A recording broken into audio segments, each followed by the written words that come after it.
Session में आप सभी का संडे सीरीज में स्वागत है।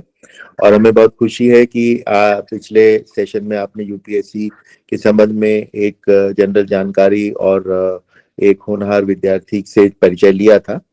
इस बार हम एमपीपीएससी के संबंध में चर्चा करेंगे।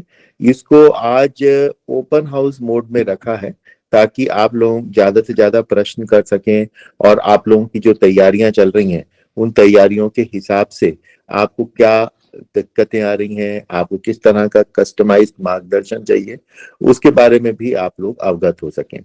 तो हमारे बीच में राहुल जी हैं जो कौटिल्य एकेडमी के डायरेक्टर हैं।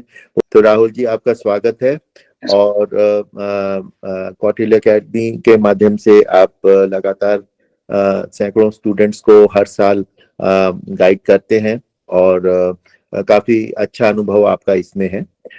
हमारे बीच में अनुरक्ति मैडम जो स्वयं डीएसपी के पद पे चयनित होकर के विगत 7-8 वर्षों से पुलिस सेवा में योगदान दे रही हैं, वो एक प्रिपरेशन के संबंध में और जानकारी आपको देंगी अपने पर्सनल एक्सपीरियंस के साथ और उनके ओवरऑल एक्सपीरियंस जो स्टूडेंट्स के साथ हो रहा है दिशा लर्निंग सेंटर में, उसके माध्यम से।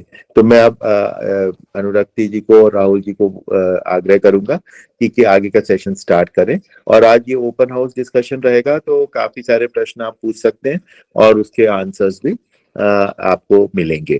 तो आप सभी को बहुत बहुत शुभकामनाएं और अब आप अपना सेशन स्टार्ट करेंगे। आज के सेशन में सभी बच्चों का स्वागत है, सभी स्टूडेंट्स का स्वागत है।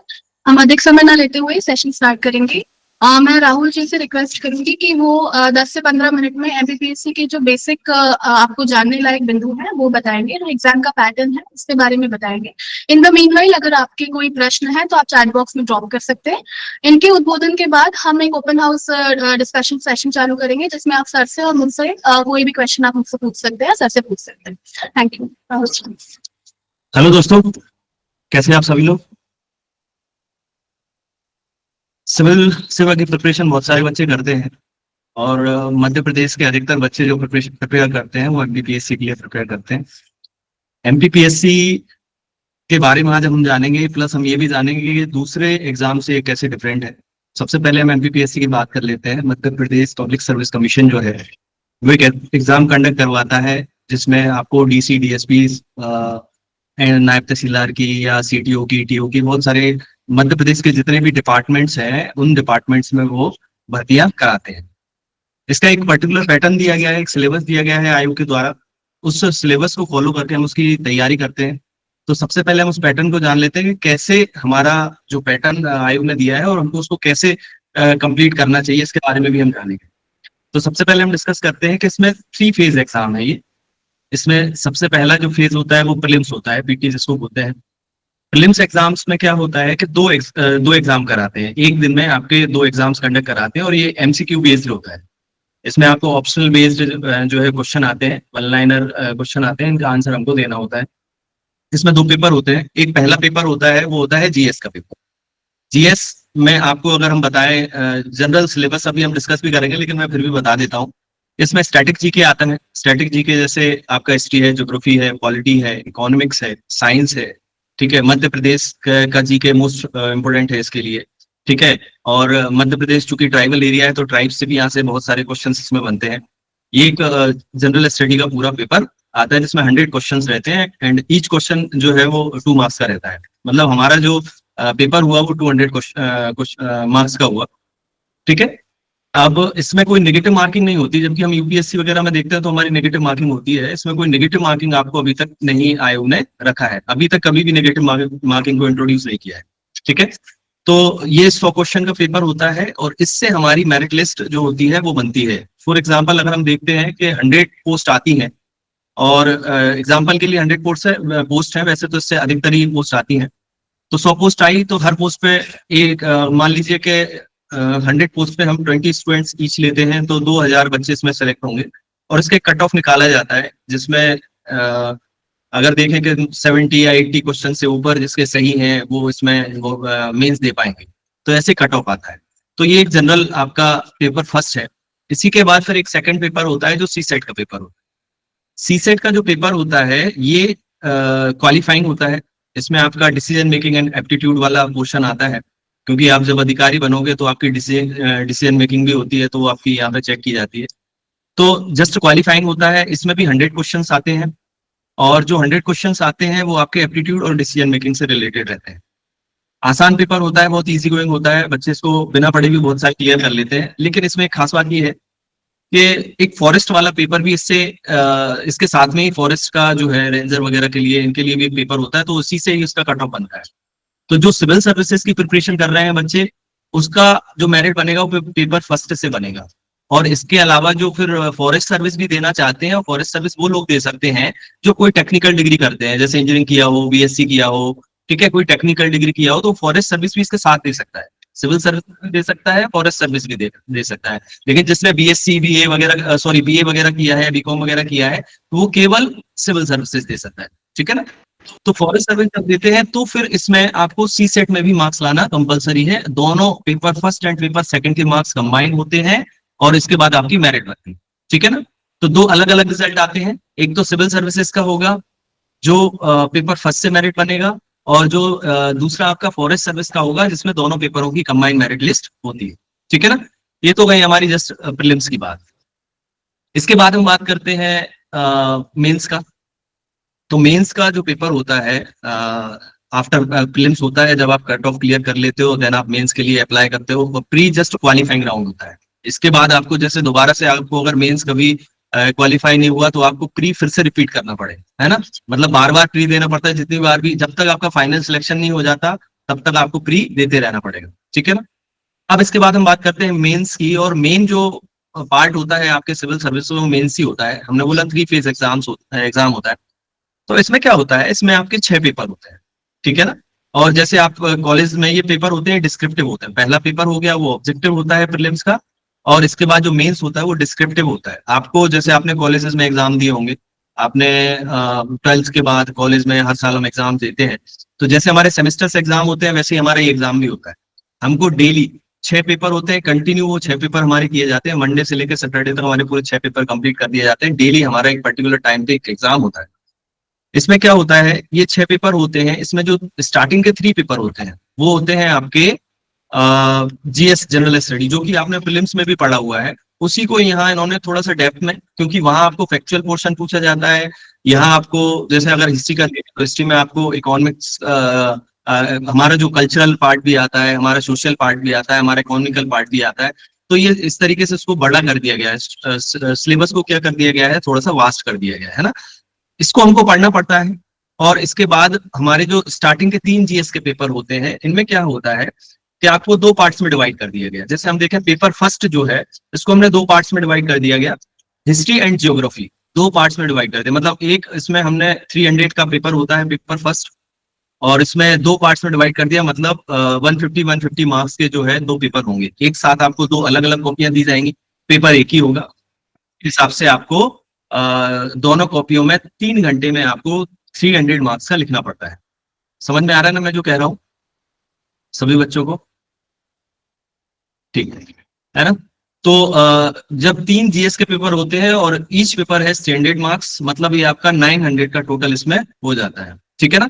अभी थोड़ा सा पेपर जो है वो पैटर्न चेंज हुआ है रिसेंटली। 2024 का जो प्रीलिम्स है वो दूसरे पैटर्न पे हुआ है, ठीक है। पेपर पैटर्न मतलब ऐसा कि थोड़ा सा उन्होंने जैसे एथिक्स का पेपर पहले 200 का आता था, अब उसको उन्होंने 300 का कर दिया है, ठीक है ना। मतलब 300 आपका जीएस हो गया, प्लस एथिक्स जो नीति शास्त्र वाला पेपर है ये भी आपका 300 का कर दिया गया है। अब इसमें भी 2 पार्ट्स में पेपर होगा, जैसे कि आपका अभी तक एक ही पार्ट में उसको करना पड़ता। क्लियर है? तो ये 4 पेपर हो गए, वो आपके 300 मार्क्स से हो गए। इसमें एक कंपलसरी पेपर होता है जो हिंदी का होता है, ठीक है ना। जो कंपलसरी पेपर हिंदी का होता है इसको सभी बच्चों को, चूंकि हमने हमेशा से ही हिंदी का पेपर हिंदी में दिया है तो ये भी ऐसे ही होता है। बाकी जो शुरुआत के 4 पेपर है, इंग्लिश मीडियम वाला इंग्लिश में अटेम्प्ट कर सकता है, हिंदी मीडियम वाला हिंदी में अटेम्प्ट कर सकता है। तो ये 200 मार्क्स का होता है, ठीक है।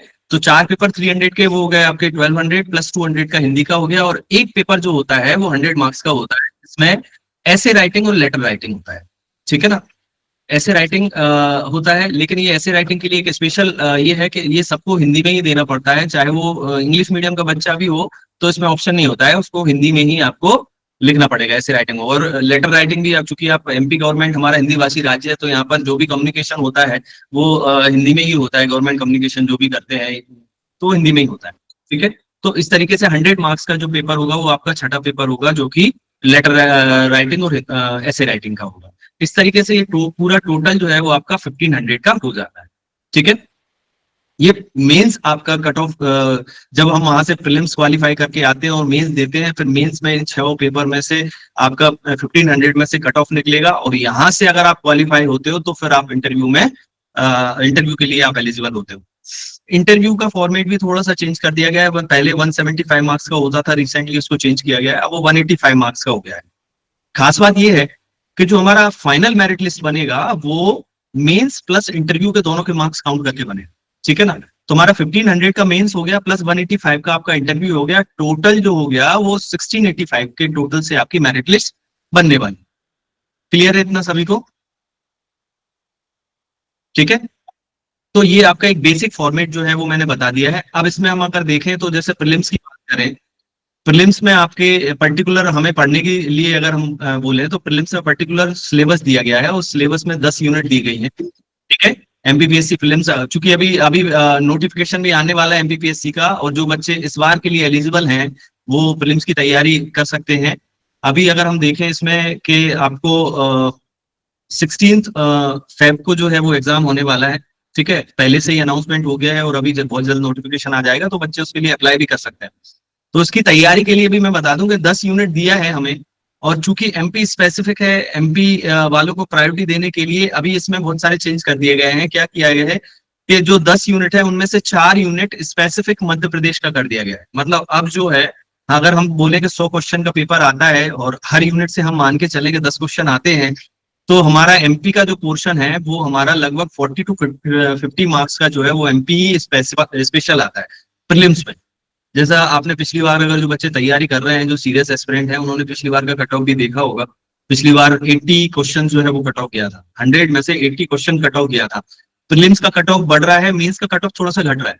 ठीक है ना, प्रीलिम्स का कट ऑफ बढ़ने का रीजन ये है कि एमपी के जो बच्चे हैं उनका एमपी बहुत स्ट्रांग होता है, और एमपी स्ट्रांग होता है तो वो उसमें गलतियां नहीं करते हैं, और धीरे धीरे हमारा क्या है, कट ऑफ जो है वो इंक्रीज हो रहा है। ठीक है ना, तो उससे डरना नहीं है, आप अपनी तैयारी अच्छे से करें। जैसे ही 10 यूनिट आप कंप्लीट करोगे, इसके लिए बहुत सारे सोर्सेस हैं आपके मार्केट में, आप बुक्स वगैरह भी मिलती हैं, वो कर सकते हैं। नहीं तो यहाँ पर आपको बहुत अच्छा गाइडेंस मिल रहा है, कभी भी आप सेशन रखें तो मैं खुद भी आपको डिटेल में उसको गाइड करने के लिए आ जाऊंगा, या आप अभी भी क्वेश्चन करके मुझसे पूछ सकते हैं किसी को कोई प्रॉब्लम हो तो। ठीक है, इसके बाद फिर मेंस की बात करते हैं। तो मेंस में हमने जब बात किया था कि स्टार्टिंग के जो 3 पेपर हैं उनका अगर मार्क्स देखा जाए, तो पेपर में एक्चुअल में क्या होता है कि पहले जो मार्क्स होते थे, जैसे मैम ने जब एग्जाम क्लियर किया था तब बहुत ज्यादा लिखना पड़ता था। ठीक है ना, तब वर्ड लिमिट बहुत ज्यादा थी। अगर हम पूरे पेपर की वर्ड लिमिट देखें उस समय, तो लगभग 4600 जो है वो हमको क्या लिखना पड़ता था, वर्ड लिखना पड़ता था 3 आवर्स में।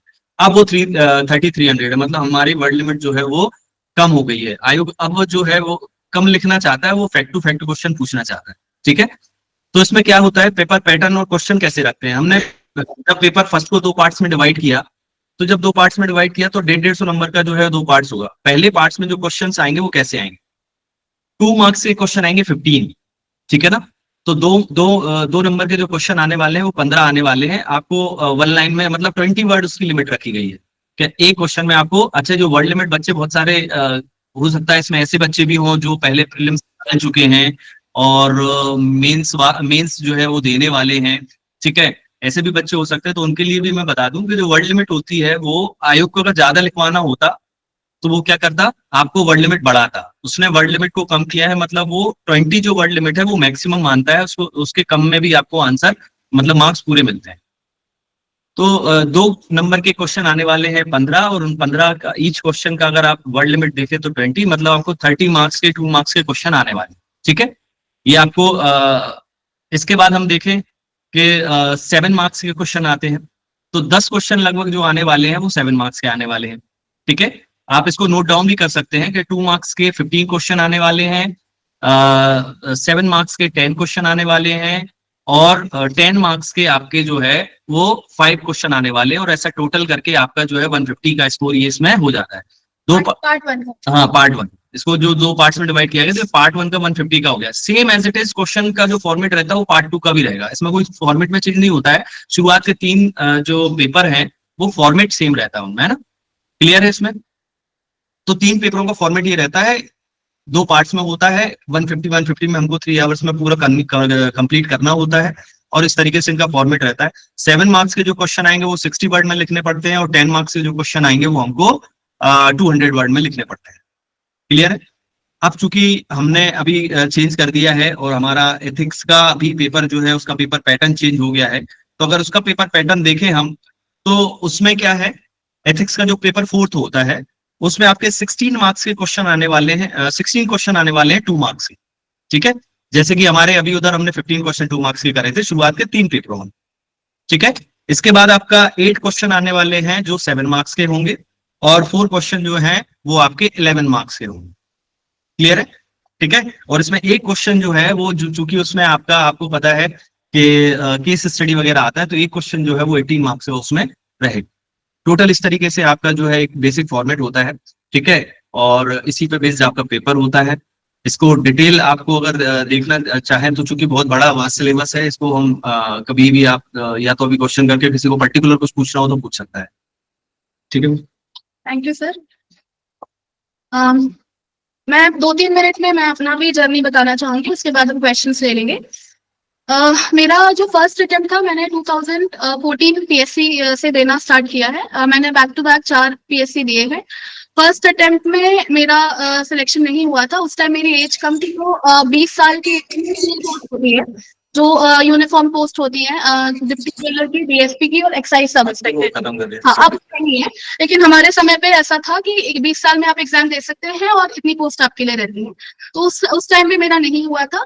फिर 2015 पीएससी का मेरा प्रीलिम्स क्वालिफाई नहीं हुआ।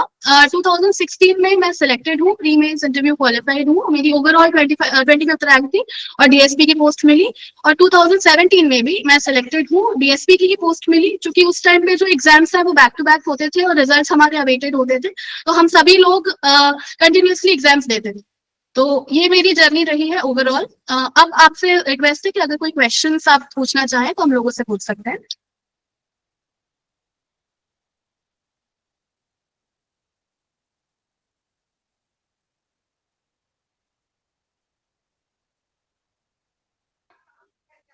Hello sir. हेलो। क्या मेरी आवाज आ रही है? आपकी आवाज आ रही है? सर, ये जो आपने मेंस का बताया, प्रीलिम्स का हम लोगों ने सुना, बट जो मेंस का है जैसे उसमें 2 सेक्शंस होते हैं।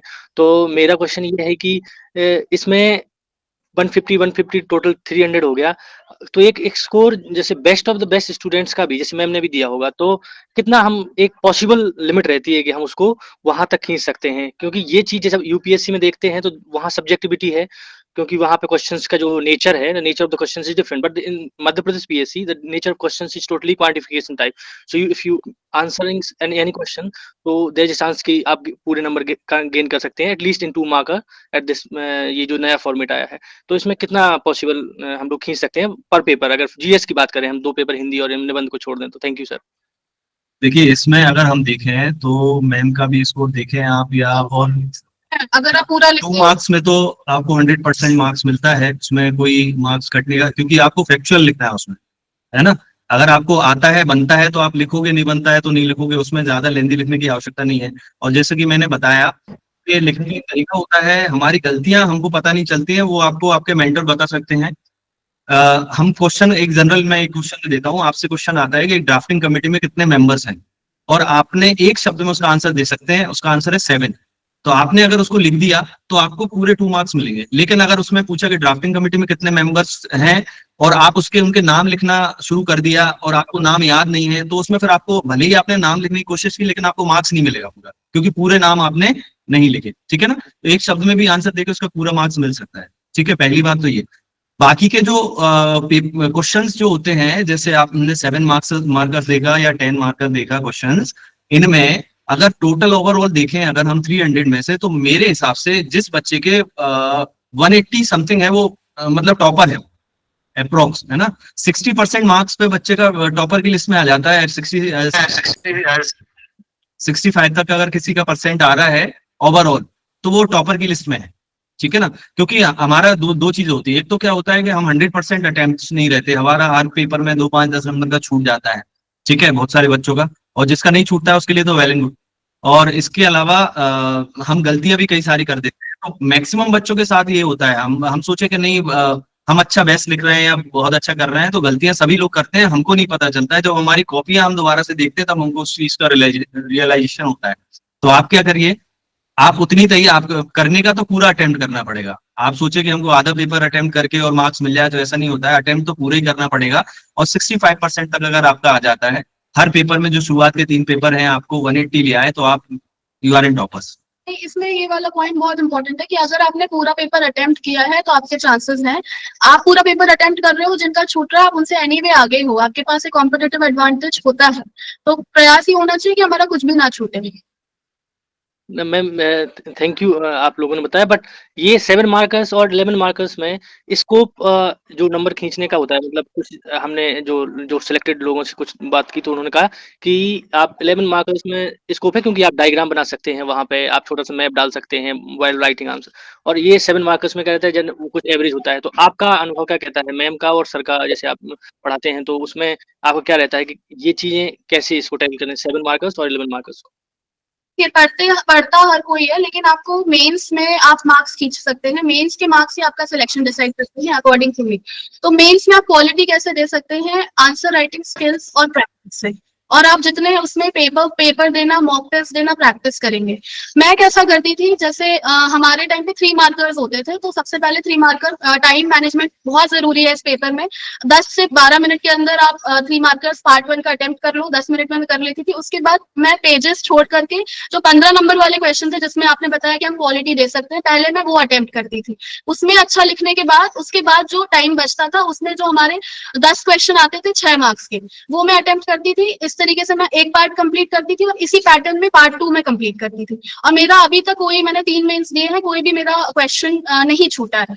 इसका कहने का मतलब ये है कि ये प्रैक्टिस से आता है। आप ज्यादा से ज्यादा आंसर राइटिंग प्रैक्टिस करें, टाइम पे लिखना प्रैक्टिस करें, वो भी जरूरी है। और जैसा कि आपने बताया कि आप मार्क्स दें, मतलब जो मैथ्स वगैरह करते हैं, फ्लो चार्ट्स करते हैं, उससे मार्क्स इंप्रूव होते हैं। लेकिन ये भी जरूरी है कि आप लिख क्या रहे हैं, क्वालिटी ऑफ द कंटेंट बहुत ज्यादा जरूरी है। फ्लो चार्ट आप नहीं भी बनाओगे तो भी चल जाएगा, लेकिन लिखने की जो क्वेश्चन ने पूछा है और जो आपका आंसर उसका जवाब दे रहा है, और आंसर में एक लिंक, जो बड़े आंसर्स होते हैं ना, उसमें लिंक स्थापित होना बहुत ज्यादा जरूरी होता है। तो ये ध्यान देने की आवश्यकता है, जो आपके मार्क्स बाकियों से बेहतर करेगा। Thank you ma'am. हाँ, thank you ma'am, thank you sir. तो थोड़ा सा पैटर्न चेंज हो गया है। पहले क्या होता था कि हम लोगों के टाइम पे जब हम लोग अटेम्प्ट करते थे, तो हमें पहले क्या करते थे, 3 मार्क्स जैसे मैम ने बताया। इसके बाद फिर हमको पेज स्किप करना पड़ता था, पेज काउंट करके पेज छोड़ने पड़ते थे, ठीक है। उसके बाद फिर हम लास्ट में 15 मार्कर्स लिखते थे।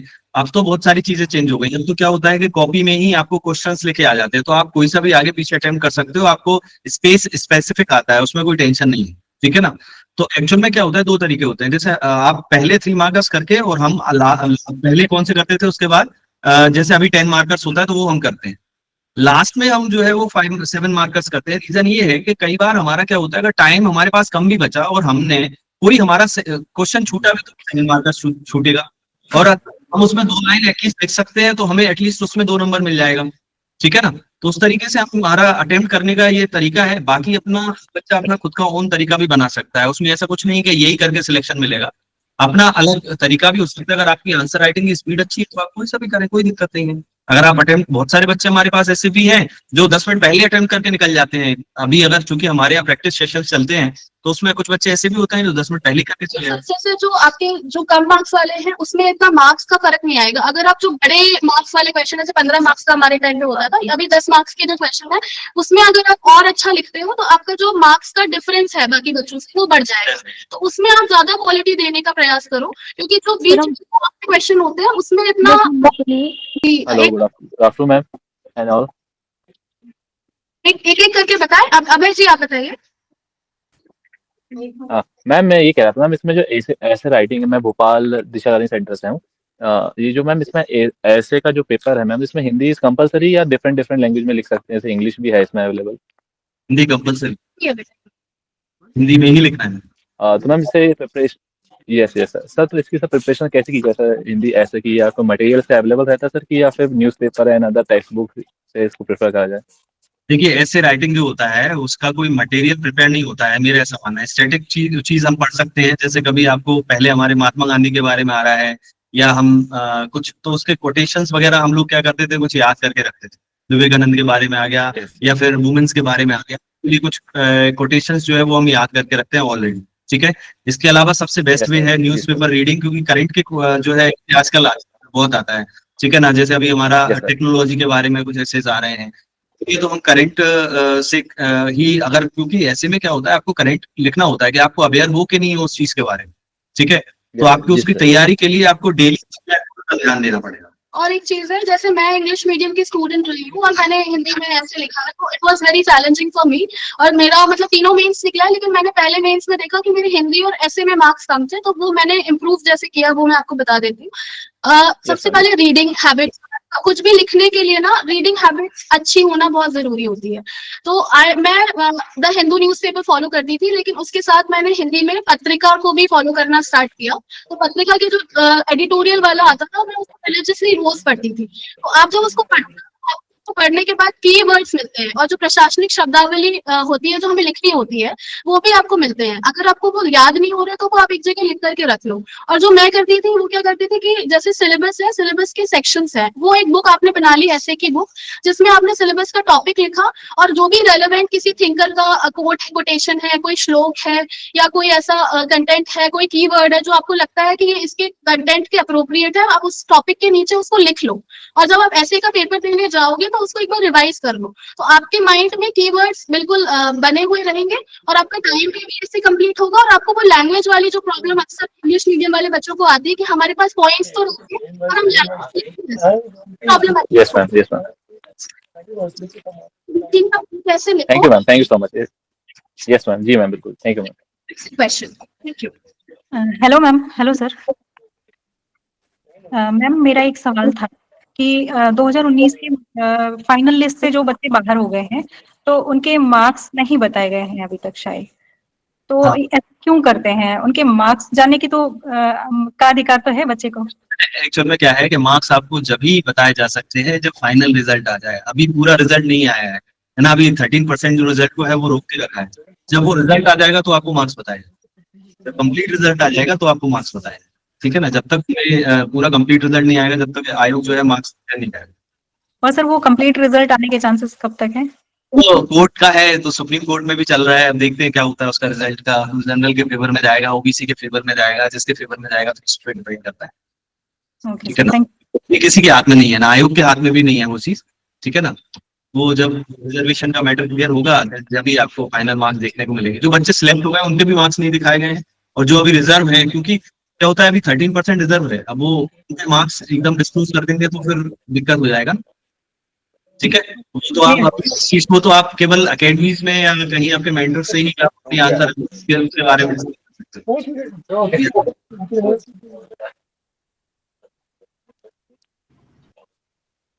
नमस्ते सर, पीटीसी इंदौर से। जी नमस्ते। हाँ सर, जैसे मेरा क्वेश्चन ये था कि जो बच्चे सेल्फ स्टडी कर रहे हैं तो उनके लिए सर कौन से नोट्स है, क्योंकि आजकल मार्केट में बहुत सारे कोचिंग्स के नोट्स है, तो कौन से नोट्स फॉलो करना चाहिए, कौन से स्टैंडर्ड बुक्स है वो फॉलो करना चाहिए, उसके बारे में थोड़ा सा बताएंगे। देखिए हमारा किसी भी नोट्स को फॉलो करने का वो नहीं है। अगर हम सेल्फ स्टडी कर रहे हैं तो सबसे बेसिक चीज है वो है एनसीईआरटी। ठीक है ना, सबसे पहले हमको उसको पढ़ना है। हमारा सिलेबस हमको आयोग ने दिया है, एक रास्ता दिया है कि इसको इस पे चल के आप क्या कर सकते हो, सिलेक्शन तक पहुंच सकते हो। तो जो हमारा सिलेबस दिया है, अब आप उसमें जो टॉपिक्स हैं, ठीक है ना, उनको स्टडी चाहे आप इंटरनेट से कर लीजिए, चाहे किसी भी बुक से रेफरेंस ले लीजिए। ठीक है ना, बेसिक एनसीईआरटीज पढ़ लीजिए, क्योंकि वो आपके कंसेप्ट के लिए बहुत जरूरी है। आपको जो कंसेप्ट है वो आपके क्लियर एनसीईआरटी से ही होंगे। ठीक है ना, क्योंकि उसमें छोटे पॉइंट्स की भी डेफिनेशन दिए रहता है। ठीक है ना, जैसे आप पढ़ो जीडीपी की क्या डेफिनेशन है, एनएनपी की क्या डेफिनेशन है, या अगर आप ज्योग्राफी पढ़ोगे तो पेनिसुला क्या होता है, गल्फ क्या होता है, इनकी डेफिनेशन होती है, तो आपको एनसीईआरटी से क्लियर हो जाएगी। तो बेसिक आपको वहां से क्लियर हो, अब इसके बाद आपको फॉलो करना है। अब एनसीईआरटी से भी बहुत सारे टॉपिक कवर हो जाते हैं, जैसे 9th 10th की आप साइंस पढ़ लीजिए, आपका साइंस का पूरा कंप्लीट हो जाएगा, ठीक है ना। तो बहुत जी। सारा मतलब एनसीईआरटी से ही कवर हो जाता है। इसके अलावा फिर अगर आपको किसी भी बुक से रेफरेंस लेना, बहुत सारी हैं, जैसे लक्ष्मीकांत है, स्टैंडर्ड बुक सब बच्चे पढ़ते हैं, ठीक है ना। आप के लिए आप पढ़ सकते हो। अब जैसे माजिद हुसैन वगैरह की तो वो ज्यादा डेप्थ हो जाएगा, आप चाहें तो महेश वाले टाइप को छोटा भी सभी बुक पढ़ सकते हैं, ठीक है। इकोनॉमिक्स के लिए तो आप 11th की एनसीईआरटी पढ़ लें, ठीक है। जी सर। आप बेसिक जो है वो पढ़ सकते हैं और अकॉर्डिंग टू सिलेबस पढ़िए। जो भी पढ़े आप सिलेबस अपना, हमेशा एस्पिरेंट के पास सिलेबस होना चाहिए और उसी सिलेबस के हिसाब से हमको पढ़ना है। ऐसा नहीं कि पूरी बुक उठाया और उसको पढ़ने बैठ गया, जब खत्म हो जाएगा तो कंप्लीट होगा, नहीं। आपको क्या पढ़ना है क्या छोड़ना है मैटर करता है, तो आप उतना ही पढ़िए जितना आपके सिलेबस में है, उससे बाहर जाने की आवश्यकता नहीं। जी सर। जी, थैंक यू सर। नमस्कार सर। नमस्ते। हेलो, जी आवाज जी आ रही है सर? मैं दिशा लर्निंग सेंटर सिगरौली से छात्र हूँ सर। सर मेरा सवाल है, मेंस के पेपर 4th के उद्यमिता जो सब्जेक्ट जुड़ा है सर, उसको लेके है सर। हेलो। जी हाँ, सुन रहे हैं, सुने, बोलिए। सर उद्यमिता को लेकर सर कि मैं स्टैंडर्ड बुक फॉलो कौन से करें सर, के नोट्स करें, इसका सर मार्गदर्शन करें सर। देखिए, पहली बात तो क्या है, जो एंटरप्रेन्योरशिप नया सब्जेक्ट जुड़ा है, जो मैनेजमेंट जुड़ा है, ये कोई बहुत टफ नहीं है ना। कोई भी हम अगर उसमें ये बताएगा, कोई भी इंडस्ट्री अगर एस्टेब्लिश करना चाहते हैं तो उसके लिए हमें बेसिक क्या क्या चीजों को, क्योंकि आप जब देखो हमें पोस्ट मिलती है, आप एमपीपीएससी बनना चाह रहे हो, उससे डीसी डीएसपी की सबसे बड़ा जो हाई पोस्ट है वो है। जी सर। आप उस पोस्ट के लायक हो जाओगे जब भी वो पोस्ट आपको मिलेगी, मतलब आपका थिंकिंग लेवल जो है ना वो डीसी के इक्विवेलेंट होना चाहिए, जब आपकी आंसर राइटिंग में वो दिखना चाहिए। और जब आप बन जाओ, आपको इंडस्ट्रीज भी चेक करने जाना है और भी, तो उसमें बेसिक इसको ऐड करने का रीजन ये है कि जब हमें बेसिक नॉलेज होना चाहिए किसी भी चीज का मैनेजमेंट हम कैसे कर सकते हैं, किसी भी इंडस्ट्रीज को कर सकते हैं, तो ये जनरल उसमें, और ये आप इंटरनेट पे भी इजीली अवेलेबल है। जी सर। तो अब अगर आपको दिक्कत आती है तो फिर आप, चूंकि हमारे यहाँ भी ऐसा है कि हम नोट्स भी, आप चाहें तो हमसे भी, मैं मैम को शेयर कर दूंगा, तो आप क्लास नोट्स आपको मिल जाएंगे कभी भी मैम, अगर लगता है आप लोगों को, तो यहाँ से बहुत आपकी हेल्प हो जाएगी, ठीक है ना। कोई स्टैंडर्ड सर बुक का नाम रिकमेंड कर सकते हैं क्या सर? ऐसा पर्टिकुलर तो अभी बुक मैंने कोई देखा नहीं है, क्योंकि हम लोग जो तैयार करते हैं वो कंटेंट खुद से तैयार करते हैं ना, तो इंटरनेट और इन सब चीजों का यूज करके ही अपन उसको करते हैं। बाकी मैनेजमेंट का सब्जेक्ट वगैरह, कॉमर्स का एंटरप्रेन्योरशिप सब्जेक्ट का किसी भी एक सेमेस्टर की आप बुक उठा लें, उसके बाद प्रैक्टिस कर लें, उसमें से ही आपको समझ में आ जाएगा। और हम लोग एग्जाम पूंजियां आती थी, उसमें से भी आपका काम हो जाएगा। आपका काम ये है कि आप जो पढ़ रहे हो उसको प्रोड्यूस कैसे करोगे, और उसको ना आपको सप्लीमेंट करना पड़ेगा कि अभी एमपी में चल क्या रहा है, इंडिया में चल क्या रहा है करंट अफेयर्स के साथ। तो फिर वो आपका एप्लीकेशन है। कंटेंट आपको स्टैटिक कहीं पे भी मिल जाएगा। और बेसिक है, उसमें कुछ ऐसा नहीं है। जब आप पढ़ोगे तो आपको आसान ही लगेगा, क्योंकि हमें नया सब्जेक्ट है, नया शब्द है, बार बार हम उसको सुन रहे हैं, तो इसलिए हमको उससे डर लगता है। बट जब आपको एक बार पढ़ना शुरू कर दोगे, बिल्कुल आपको सबसे आसान सब्जेक्ट भी है, और वो इसी पे है नया आपको। सब्जेक्ट है सर, इसको पढ़ते हैं सर, समझ में नहीं आता, नया सब्जेक्ट है। अब इसके लिए तो आपको कभी क्लास वगैरह ऐसा कुछ करवा देंगे, अगर ऐसा हम लोग करेंगे तो कभी हम, आप लोगों को लगता है तो हम टीचर्स को भेज देंगे यहाँ पे, कभी भी आप चाहें। जी thank you sir. Thank you ma'am. Hello sir, मैं हर्षित एक दिशा लर्निंग सेंटर मंडला से बात कर रहा हूँ। सर आवाज आ रही है? सर मेरा क्वेश्चन था, जो नए 2 सब्जेक्ट जुड़े हैं, पेपर 2 में समाजशास्त्र सोशलॉजी और पेपर 4 में एंटरप्रेन्योरशिप। सर अभी मेंस का पेपर हुआ है, तो सर उसमें जो क्वेश्चन आए हैं सर, उसकी नेचर के बारे में आप बता सकते हो सर, या फिर कितने डेप्थ से आए हैं? देखो, डेप्थ अभी तो आप एंटरप्रेन्योरशिप ऐड ही हुआ है, बिल्कुल बेसिक ही क्वेश्चन आता है, ठीक है ना। डेप्थ आपको 2-3 साल जब हो जाते हैं उसके बाद ही डेप्थ क्वेश्चन पूछे जाते हैं। तो अभी और भी प्रीलिम्स में भी चेंजेस हुए हैं, जैसे चूंकि डेप्थ में अगर आपको पढ़ना है तो प्रीलिम्स में भी पढ़ना पड़ेगा, क्योंकि जो ट्राइबल वाला पोर्शन है वो हमारा ऑलरेडी पढ़ा हुआ है, इसलिए उससे डेप्थ में क्वेश्चन आते हैं। बाकी के तो आपके क्वेश्चन जो है ना वो बेसिक ही आ रहे हैं, बिल्कुल डेप्थ में नहीं आ रहे हैं, ठीक है ना। बेसिक आपको हेडिंग भी पढ़ के जाएंगे तो मेंस में आपको पेपर का क्वेश्चन बनेगा। आप तो उसकी पूरी हेडिंग को ही कवर करके जाएं, जो सिलेबस की पूरी हेडिंग है उनको भी कवर करके जाएंगे, तो आपको 100% पेपर के क्वेश्चंस बनेंगे, ठीक है ना। तो यस सर। जरूरत नहीं है, बिल्कुल बेसिक ही आएगा। यस सर, जो घर से सर प्रिपेयर कर रहे हैं, सेल्फ कर तो रहे हैं सर, सर जो सेल्फ स्टूडेंट तैयारी कर रहे हैं सर, उनमें मतलब इनसे कैसे क्वेश्चन आ सकते हैं सर, इसकी अनिश्चितता बनी रहती है सर। ये 2 देखो, सब्जेक्ट। मैंने एक सबसे अच्छा माध्यम आपका सिलेबस है, आपको सिलेबस ही पढ़ के जाना है। आप ये मत सोचो क्वेश्चन कैसा आएगा कैसे नहीं आएगा, आप तो अपना सिलेबस कंप्लीट कर लिया। जब आप प्रैक्टिस करोगे, क्योंकि ये चीजें आती हैं, कई बार आप लोगों ने देखा होगा बहुत सारे लोग बहुत अच्छा उनको आता है, जब हम कोई क्वेश्चन पूछते हैं उसका वो आंसर हमको तुरंत कर देते हैं क्योंकि उनको नॉलेज अच्छा होता है, लेकिन जब वो लिखते हैं तो उस चीज को उनका सिलेक्शन नहीं होता। रीजन ये है कि वो प्रैक्टिस नहीं करते। आप केवल ये करिए, जितना पढ़ रहे हो उसका प्रैक्टिस करिए, उसके क्वेश्चन आंसर देख लीजिए। अभी इसमें आप चाहे तो दूसरे स्टेट से भी उसके क्वेश्चंस कवर कर सकते हैं, ठीक है ना। चीज कहना चाहूंगी, देखिए आपके लिए नया है तो ये सबके लिए नया है ना, तो इसमें बिल्कुल घबराने की बात नहीं है, और ऐसी चीजों को तो अपॉर्चुनिटी की तरह देखना चाहिए। आप ऐसा करिए कि आपने जो पढ़ा है उसको बार बार पढ़िए, और किसी भी कोई भी कोचिंग की या मॉक टेस्ट सीरीज ज्वाइन कर लीजिए, तो उससे आइडिया आपको लग जाएगा। ये इसलिए नहीं कि जरूरी है, ये आपके कॉन्फिडेंस लेवल के लिए जरूरी है। जितना आप कॉन्फिडेंट रहेंगे उतना बेहतर आप लिखेंगे। आपके लिए नया है तो सबके लिए नया होगा, आप इस तरीके से सोचेंगे। न्यू एस्पिरेंट्स के लिए तो फायदा ही है ना कि उसमें जो पुराने बच्चे हैं जो उस चीज के महारत को थे, उन लोगों को भी दोबारा से उसको पढ़ना पड़ेगा, ठीक है ना। तो वो एक बेनिफिट होता है आप लोगों के लिए, कोई भी नया सब्जेक्ट ऐड होता है तो आपको बहुत बेसिक पढ़ के जाना है, बिल्कुल डीप स्टडी करने की उसमें आवश्यकता अभी तो नहीं है। Yes sir, thank you sir.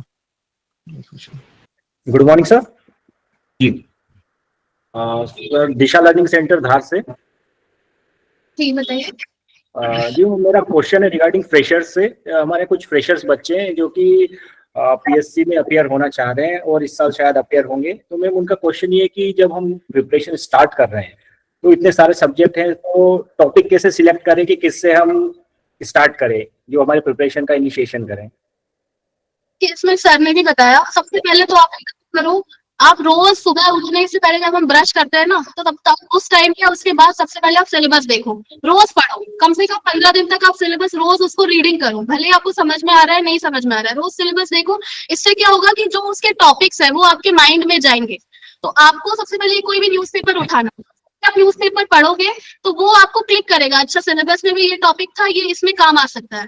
तो आपका जब भी आप किसी चीज की तैयारी चालू करते हो तो सबसे पहले ये चीज देखो कि वो पूछ क्या रहा है। सबसे पहला स्टेप होता है कि सिलेबस देखना, फिर आप उसको कोई भी न्यूज़पेपर के साथ सप्लीमेंट कर सकते हो, और one step at A time होती है कोई भी प्रिपरेशन, सब कुछ एक साथ में नहीं होगा। तो या जो हम लोग करते थे, या तो आप कोई एक सब्जेक्ट उठा लो या 2 सब्जेक्ट उठा लो, उससे ज्यादा मैं सजेस्ट नहीं करूंगी कि आप एक साथ उसको करो। जो लोग बच्चे बोर हो जाते हैं वो 2 सब्जेक्ट से कर ले या एक सब्जेक्ट कर ले, उसकी आप बेसिक बुक्स पढ़ो, और सबसे पहले एनसीईआरटी पढ़ो, उसका अपना कॉन्सेप्ट बिल्डिंग पे काम करो। आपके जब कॉन्सेप्ट क्लियर हो जाएंगे तो वैल्यू एडिशन तो होता रहता है, वो एक कंटिन्यूअस लर्निंग प्रोसेस है। लेकिन जब तक कॉन्सेप्ट क्लियर नहीं होंगे तो आपको दिक्कत आएगी। किसी भी बिल्डिंग अगर बनती है तो उसके फाउंडेशन मजबूत होना बहुत जरूरी है। तो कॉन्सेप्ट में आप जितना टाइम दोगे, जितने अच्छे से पढ़ोगे फाउंडेशन स्ट्रॉन्ग करने के लिए कॉन्सेप्ट बिल्डिंग में, उतना आपको फायदा देगा। और एनसीईआरटी बार बार पढ़ो, उसके नोट्स बनाओ, तो उसमें आपको हेल्प मिलेगी। और न्यूज़पेपर आप जरूर उसमें फॉलो करो। सिविल सर्विस की अगर तैयारी आपको करनी है तो न्यूज़पेपर आपको रिलीजियसली रोज पढ़ना है। एनसीईआरटी पे ध्यान दीजिए। सबसे पहले अगर हम तैयारी करना चाह रहे हैं तो हमारा 2 चीजें हैं, एक तो हमारा सिलेबस है और दूसरा एक बेसिक जो कंसेप्ट होता है, बच्चा तैयारी करने का सोचता है उससे पहले वो पहले एनसीईआरटी पढ़ लेता है, ठीक है ना। तो एनसीईआरटी आपको रेगुलरली पढ़ना है। उसको एक एनसीईआरटी को आप 5-10 बार पढ़ लोगे तो आपको वैसे ही आपका 50% सिलेबस 60% सिलेबस कंप्लीट हो गया है, उसमें आपको कुछ एडिशनली करने की आवश्यकता ही नहीं है। फिर जब सिलेबस देखोगे तो एनसीईआरटी पढ़ लिया है आपको, जब चीजें अपने आप समझने आने लगेंगी फिर आप कोई भी बुक का रेफरेंस ले सकते हो। मैंने कई सारी बुक बताए, जैसे लक्ष्मीकांत है, आप लक्ष्मीकांत उठाइए, हमारा सिलेबस उठाइए, उसमें आपको डिटेल में दिया हुआ है। आप एक बार उसको अच्छे से कॉन्सेंट्रेशन के साथ अगर उसको रीड कर लोगे तो आपको वैसे ही टॉपिक समझ में आ जाएगा। किसी की आवश्यकता ही नहीं है, फ्रेशर वो घर से भी स्टडी कर सकते हो, कोई दिक्कत नहीं है, ठीक है। क्योंकि सिलेबस ऐसा बनाया जाता है कि बच्चा घर से भी पढ़ पाए, ऐसा थोड़ी है कि अकेडमी जाके पढ़ना है या कोचिंग जाके पढ़ना है। वो तो आपका एक सपोर्टिंग हैंड होता है कि आपको तैयारी के 2 माध्यम होते हैं, है ना। एक तो होता है कि पढ़ के समझना, दूसरा होता है समझ के पढ़ना, ठीक है ना। पढ़ के समझने में ये होता है कि हमको बुक पढ़ना है और फिर हमको उसको समझना है, तो उसके लिए हमको पढ़ना ज्यादा पड़ता है, ठीक है ना। और दूसरा होता है समझ के पढ़ना, तो कोचिंग में बच्चा समझ लेता है, पढ़ लेता है, उसके बाद फिर वो उसको ग्रैब करता है, ठीक है ना। पहले पढ़ लेता है, उसके बाद वो समझता है। तो ये 2 तरीके हैं। तो जब सेल्फ स्टडी करते हो तो लिटरली मेहनत तो आपको थोड़ा सा ज्यादा करनी पड़ेगी, ठीक है। लेकिन उसमें ये है कि नॉलेज भी हमको ज्यादा मिलता है, ठीक है। तो वो चीजें हैं। तो आप अगर शुरुआत कर रहे हो तो एनसीईआरटी से करें, और सिलेबस सबसे जरूरी है। और आप लोगों को डिस्ट्रैक्ट नहीं होना है। जो फ्रेशर्स हैं उनके लिए मैं बोल रही हूँ कि बहुत सारे कंटेंट है, शॉर्टकट्स अवेलेबल होते हैं करंट अफेयर्स के, कि आप इस वेबसाइट को फॉलो कर लो, शॉर्टकट देख लो। लेकिन आई वुड सजेस्ट कि आप पूरा एक बार खुद न्यूज़पेपर पढ़ें, उसके बाद उसको पढ़ लें। थोड़ा सा ज्यादा टाइम लगेगा, लेकिन आपका जो कॉन्सेप्ट बनेगा, थोड़ी मेहनत आप खुद से करेंगे तो ही आपको वो फायदा करेगा। तो शॉर्टकट के पीछे ना भागें, आप खुद से थोड़ा मेहनत करें, खुद से नोट्स बनाने का प्रयास करें। अच्छा, एक चीज और मैं कोट करना चाहूंगा कि हम लोग प्रिपरेशन जब करते हैं ना, तो मैक्सिमम बच्चे क्या करते हैं, वो प्रीलिम्स की प्रिपरेशन करते हैं, ठीक है ना। तो हमारा गोल प्रीलिम्स तो है नहीं, गोल तो हमारा फाइनल सिलेक्शन है। तो जब भी हम प्रिपरेशन करें तो प्रीलिम्स का सिलेबस देख लो, अच्छी बात है, लेकिन मेंस और प्रीलिम्स में बहुत सारे सब्जेक्ट कॉमन है, तो हमको तैयारी हमेशा मेंस के हिसाब से ही शुरुआत करना चाहिए। तो आपको पढ़ने में भी मजा आएगा, क्योंकि फैक्ट में आप बोर भी हो जाते हो, ठीक है। तो आप मेंस के हिसाब से पढ़िए, एक नोट्स बनाइए जिसमें प्रीलिम्स का भी और जो मेंस का कॉमन सिलेबस है वो एक बार में ही आपका कंप्लीट हो जाए, ठीक है ना। तो जब भी प्री देने जाओ तो ही वही कॉपी हमको पढ़ना हो या वही बुक पढ़ना हो, और जब मेंस देने जाए तो भी हमको वही पढ़ना हो। तो एक बुक होना चाहिए और मेंस के अकॉर्डिंग पढ़ना शुरू करिए, क्योंकि मेन चीज जो है वो आपका मेंस ही है, ठीक है ना। और मेंस पढ़ लिया तो प्रीलिम्स का ऑटोमेटिकली आपका कंप्लीट हो जाता है। तो मेंस पे फोकस ज्यादा करिए। Hello hello, good morning sir. Good morning. Sir मेरा क्वेश्चन ये था कि मैंने अभी तक 2 अटेम्प्ट दिए प्रीलिम्स के एमपीपीएससी, और मेरा स्कोर 74 के ऊपर नहीं बढ़ पा रहा सर। नियर अबाउट हो, कहीं थोड़ा बहुत लैग कर रहे हो, अब ये आपको देखना पड़ेगा, क्योंकि जब प्रीलिम्स एग्जाम देख के आते हो उसको एनालिसिस किया कभी तुमने कि कहाँ पे कमी छूट रही है? जी सर, मैंने एमपी के क्वेश्चंस में हुआ था, तो एमपी क्वेश्चंस को मैंने अच्छे से करा अगली बार प्रिपेयर, देखो, लेकिन तो भी 74 75 मेरा लास्ट क्वेश्चंस रहता है, बस उसको ऊपर नहीं बढ़ पा रहा। एमपी का तो आपको पोर्शन बढ़ गया है, वेटेज एमपी का सबसे ज्यादा है, तो वो तो आपको करके ही जाना है, क्योंकि एमपी सभी बच्चों का स्ट्रॉन्ग पॉइंट होता है। जो मध्य प्रदेश लोक सेवा आयोग की प्रिपरेशन कर रहा है वो सबसे पहले एमपी पढ़ना शुरू करता है, तो वहां तो हमको लैग कर गए तो ऑटोमेटिकली पीछे हो जाएंगे, ठीक है ना। उसको हमको करना है। प्लस आपको जब भी प्रीलिम्स का एग्जाम देने जा रहे हो उससे पहले ना आपको एनालिसिस करना पड़ेगा पिछले 5 साल के पेपर। 5 साल के पेपर उठाइए, उसमें आप सेपरेशन करिए कि पहले एमपी के कितने क्वेश्चन आए, हिस्ट्री के कितने आए, ज्योग्राफी के कितने आए, पॉलिटी के कितने आए, इकोनॉमिक्स के कितने आए, ट्राइबल से कितने आए। जो आपका पूरा है आप उसको पॉइंट बाई पॉइंट कर लीजिए। अब आपने देखा कि एमपी के हमारे कितने क्वेश्चन आए, ठीक है। आपने पहले तो यहाँ देखना है कि हमारी गलती किन क्वेश्चन में हिस्ट्री में हुई, तो हिस्ट्री में फिर हम उसको सेपरेट करेंगे। मॉडर्न हिस्ट्री के क्वेश्चन में हमारी ज्यादा गलती हो रही है कि मेडाइवल के में ज्यादा हो रही है, या हमारी एंशिएंट हिस्ट्री के में ज्यादा हो रही है। जहां गलती हो रही है उस पॉइंट को पकड़ना है, उसमें प्रिपरेशन करना है, पहली बात। दूसरी बात, आप मैंने वही चीज बोला कि गलती होने का, क्योंकि क्या होता है बहुत सारी चीजें फैक्चुअल नहीं है। एक क्वेश्चन आया था एमपीपीएससी के प्रीलिम्स में, ये क्वेश्चन था कि मध्य प्रदेश का कौन सा जो क्षेत्र है वो सबसे ज्यादा ठंडा और सबसे ज्यादा गर्म है जी। और उसमें पूछा था, या शायद नाम दिया था कि ग्वालियर जो है सबसे ज्यादा ठंडा और सबसे ज्यादा गर्म क्यों होता है। तो उसमें ऑप्शन थे कि ये हिमालय से पास में है, या हमारे सीधे में क्वेश्चन नहीं है। ये अगर बच्चे को कंसेप्चुअल क्वेश्चन है, अगर उसने मेंस पढ़ा होगा तो ये समझ में आएगा इस टाइप के क्वेश्चन, है ना। तो आप मेंस एक बार जरूर पढ़े, तब आपकी प्रीलिम्स की प्रिपरेशन भी होती है, ठीक है। क्योंकि एमपीपीएससी पहले जैसा नहीं रहा, तो पहले क्वेश्चन आता था माइटोकॉन्ड्रिया को कोशिका का पावर हाउस कहते हैं, ये बहुत रिपीट हुआ हम लोग के टाइम में, है ना, हर बार रिपीट होता था। तो अब वैसा नहीं है, आप थोड़ा सा वो यूपीएससी को फॉलो करने लगे हैं, तो आप उस चीज को भी ध्यान में रखें। क्योंकि वन लाइनर या केवल पहले हम लोग लुसेंट पढ़ते थे, तो मैं भी सलाह देता हूँ, एक बहुत अच्छी रिवीजन बुक है, सबको पढ़ना चाहिए। हम उसको ही पढ़ के दे आते थे, हमारे साथ में कुछ लोग थे जो तो लुसेंट पढ़ के मेंस दे दिए, ठीक है ना। लेकिन उस टाइम ऐसा होता था, अब ऐसा नहीं है ना, जैसे रवि और वो थे ठीक है ना जी, थैंक यू सर। ठीक है। हेलो सर, जी, मैं प्रगति तोमर भोपाल दिशा लर्निंग सेंटर से बात कर रही हूँ। सर, जो प्री के टाइम पे हम एग्जाम देते हैं उसमें क्वेश्चन में जो हमें कंफ्यूजन होती है उसका क्या सलूशन है कि हम कंफ्यूज ना हो क्वेश्चन में? सबसे एक ही सोल्यूशन है, प्रैक्टिस करें। कंफ्यूजन जितना आप प्रैक्टिस बढ़ाते जाओगे कंफ्यूजन कम होता जाएगा। एक बार डीप स्टडी कर लें। जब हम किसी भी चीज को जब पढ़ने जा रहे हैं, जैसे हम बात करें कि जनरल एक पॉइंट में उठा लेता हूँ, फॉर्मेशन ऑफ मध्य प्रदेश हम पढ़ते हैं, यहाँ से हर बार आपको क्वेश्चन आता है प्रीलिम्स में, ठीक है ना। चाहे आपको देखा होगा पिछली बार शायद आया था मध्य प्रदेश के पहले गवर्नर कौन थे या पहले सीएम कौन थे, इस टाइप के फैक्चुअल क्वेश्चंस भी आते हैं, ठीक है। हमारी बाउंड्री किस स्टेट की, किस डिस्ट्रिक्ट की किस स्टेट से लगती है, इस टाइप के क्वेश्चन हमारे आते हैं, ठीक है ना।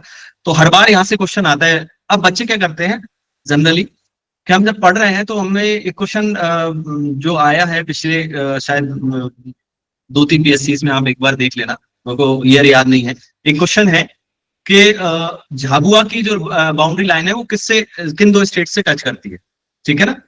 अब बच्चे उसमें कंफ्यूज हो जाते हैं, या आपसे ऐसा क्वेश्चन आएगा कि गुजरात और राजस्थान से किस स्टेट की बाउंड्री टच, किस डिस्ट्रिक्ट की बाउंड्री टच होती है। अब इसमें इस क्वेश्चन में वो ऑप्शन देगा, झाबुआ भी देगा, अलीराजपुर भी देगा, रतलाम भी देगा, मंदसौर भी देगा। अब बच्चा दो तो एलिमिनेट कर देता है, दो में कंफ्यूज होता है, अलीराजपुर और झाबुआ में, ठीक है ना। तो इस तरीके के क्वेश्चंस को हमको क्या करना चाहिए, वो हमको बार बार देखना चाहिए। अगर हम इस तरीके के क्वेश्चन में फंस रहे हैं तो हमको उसको क्लिक करने लेना चाहिए, एक पर्टिकुलर नोट्स बनाना चाहिए जिसमें हम उसको बार बार रिपीट करें और ऐसी गलती ना हो, ठीक है ना। कंफ्यूजन होता है तो उस कंफ्यूजन को पकड़ो और उसको बार बार रिपीट करो, ये सॉल्यूशन है और कोई सॉल्यूशन नहीं, ठीक है। सर कंफ्यूजन ऐसा कि अगर स्टेटमेंट्स आ रही हैं तो अपन ने 2 लाइन अपन ने को पता है, लेकिन 2 स्टेटमेंट ऐसी हैं जो कि अपन ने नहीं पढ़ी हैं, तो उनके बीच में कैसे सही करें हम? वही तो बात है। जब हम कोई भी प्रीलिम्स की बात करें, अगर हम कोई तुक्का मारने जाते हैं, कोई क्वेश्चन हमको नहीं आ रहा है, ठीक है ना, सब बच्चे करते हैं, ऐसा तो नहीं 100% सबको बनता है, ठीक है ना। जब तुक्के लगाने जाते हैं तो तुक्के भी जो होते हैं ना वो ऐसे नहीं लगते हैं आजकल, वो भी आपको दिमाग लगा के लगाना पड़ेगा, ठीक है ना। अगर आपको जब 2 क्वेश्चंस का बन रहा है तो एक एग्जांपल और दे देता हूं। जैसे आपसे पूछा कि मध्य प्रदेश का सबसे नॉर्दर्न डिस्ट्रिक्ट कौन सा है, ठीक है ना। अब नॉर्दर्न डिस्ट्रिक्ट उसमें आया तो आपको एक इंदौर ऑप्शन दे दिया, एक शिवपुरी ऑप्शन दे दिया, आपको एक भिंड ऑप्शन दे दिया, एक आपको मुरैना ऑप्शन दे दिया, ठीक है ना। तो आपको इंदौर तो आपको पता है कि भाई इंदौर नहीं हो सकता है सबसे नॉर्दर्न डिस्ट्रिक्ट। अब आपको गुना, शिवपुरी और भिंड में जो है वो करना है। तो इसमें ऑप्शन एलिमिनेशन मेथड होता है। ऑप्शन एलिमिनेशन मेथड के सबसे पहले आपको उन ऑप्शंस को देखना है जिनको हम एलिमिनेट कर सकते हैं, तो पहले उनको बाहर कर दो, ठीक है ना। अब आपको मान लीजिए कि आपको पता है कि शिवपुरी में हमारा बाहर हो रहा है, तो आपको भिंड मुरैना 2 बचते हैं, ठीक है।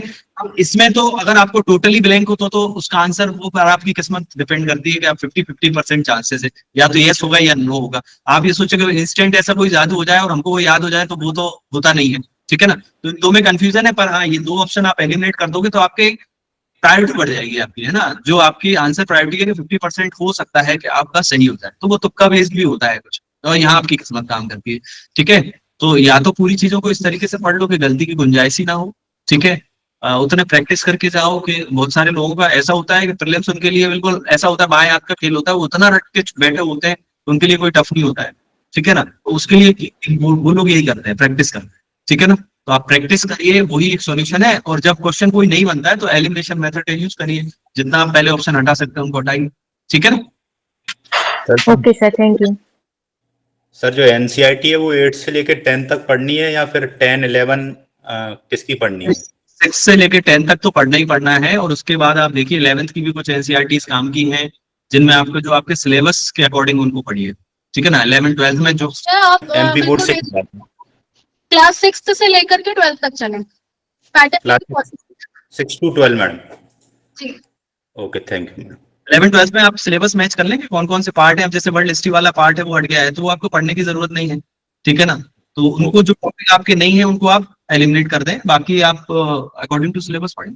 और बेसिक से पढ़े, 6 से पढ़ेंगे तो आपको बेसिक क्लियर होता जाएगा। अच्छा, पढ़ने में इंटरेस्ट आता है, बहुत आसान है। जब एक बार आप पढ़ने बैठोगे तो आपको जल्दी कवर होती है, एनसीईआरटी टाइम नहीं लेती, सबसे बड़ी बात ये है, ठीक है ना। अच्छा, और एमपीपीएससी ने तो वो एनसीईआरटी में कुछ साइड में जो है ना नोट करके दिया रहता है, तो एमपीपीएससी तो वो नोट भी क्वेश्चन के रूप में पूछ लेता है कई बार, ठीक है ना। तो बहुत तुम्हारे क्वेश्चन भी बहुत आते हैं। Okay, thank you sir.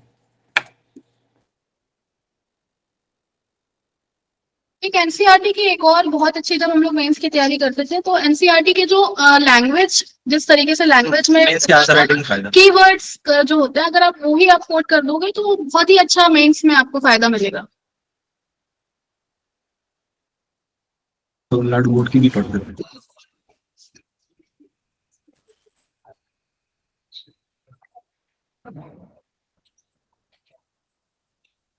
किसी का कोई क्वेश्चन है? हाँ, नमस्ते सर। मैं आगर जिले से बात कर रही हूँ, प्रियंका। आपको आवाज आ रही मेरी? जी आ रही है, बोलिए। हाँ सर, मेरा ये सवाल है कि एमपीपीएससी के लिए ग्रेजुएशन की एलिजिबिलिटी चाहिए होती है, और अभी आपने बताया कि 16 फेब को इसकी एग्जाम है, तो क्या मैं इसमें एग्जाम दे सकती हूँ अभी? लास्ट ईयर है आपका? जी सर, मेरा फाइनल ईयर चल रहा है। तो आपका जून में कंप्लीट हो जाएगा, है ना?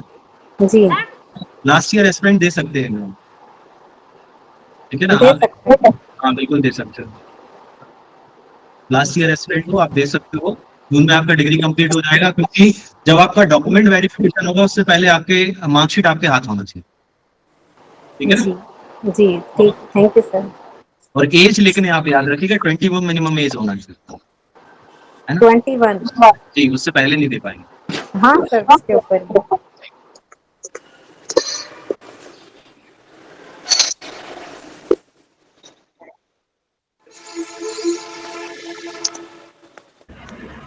नमस्ते सर, पीडीसी से।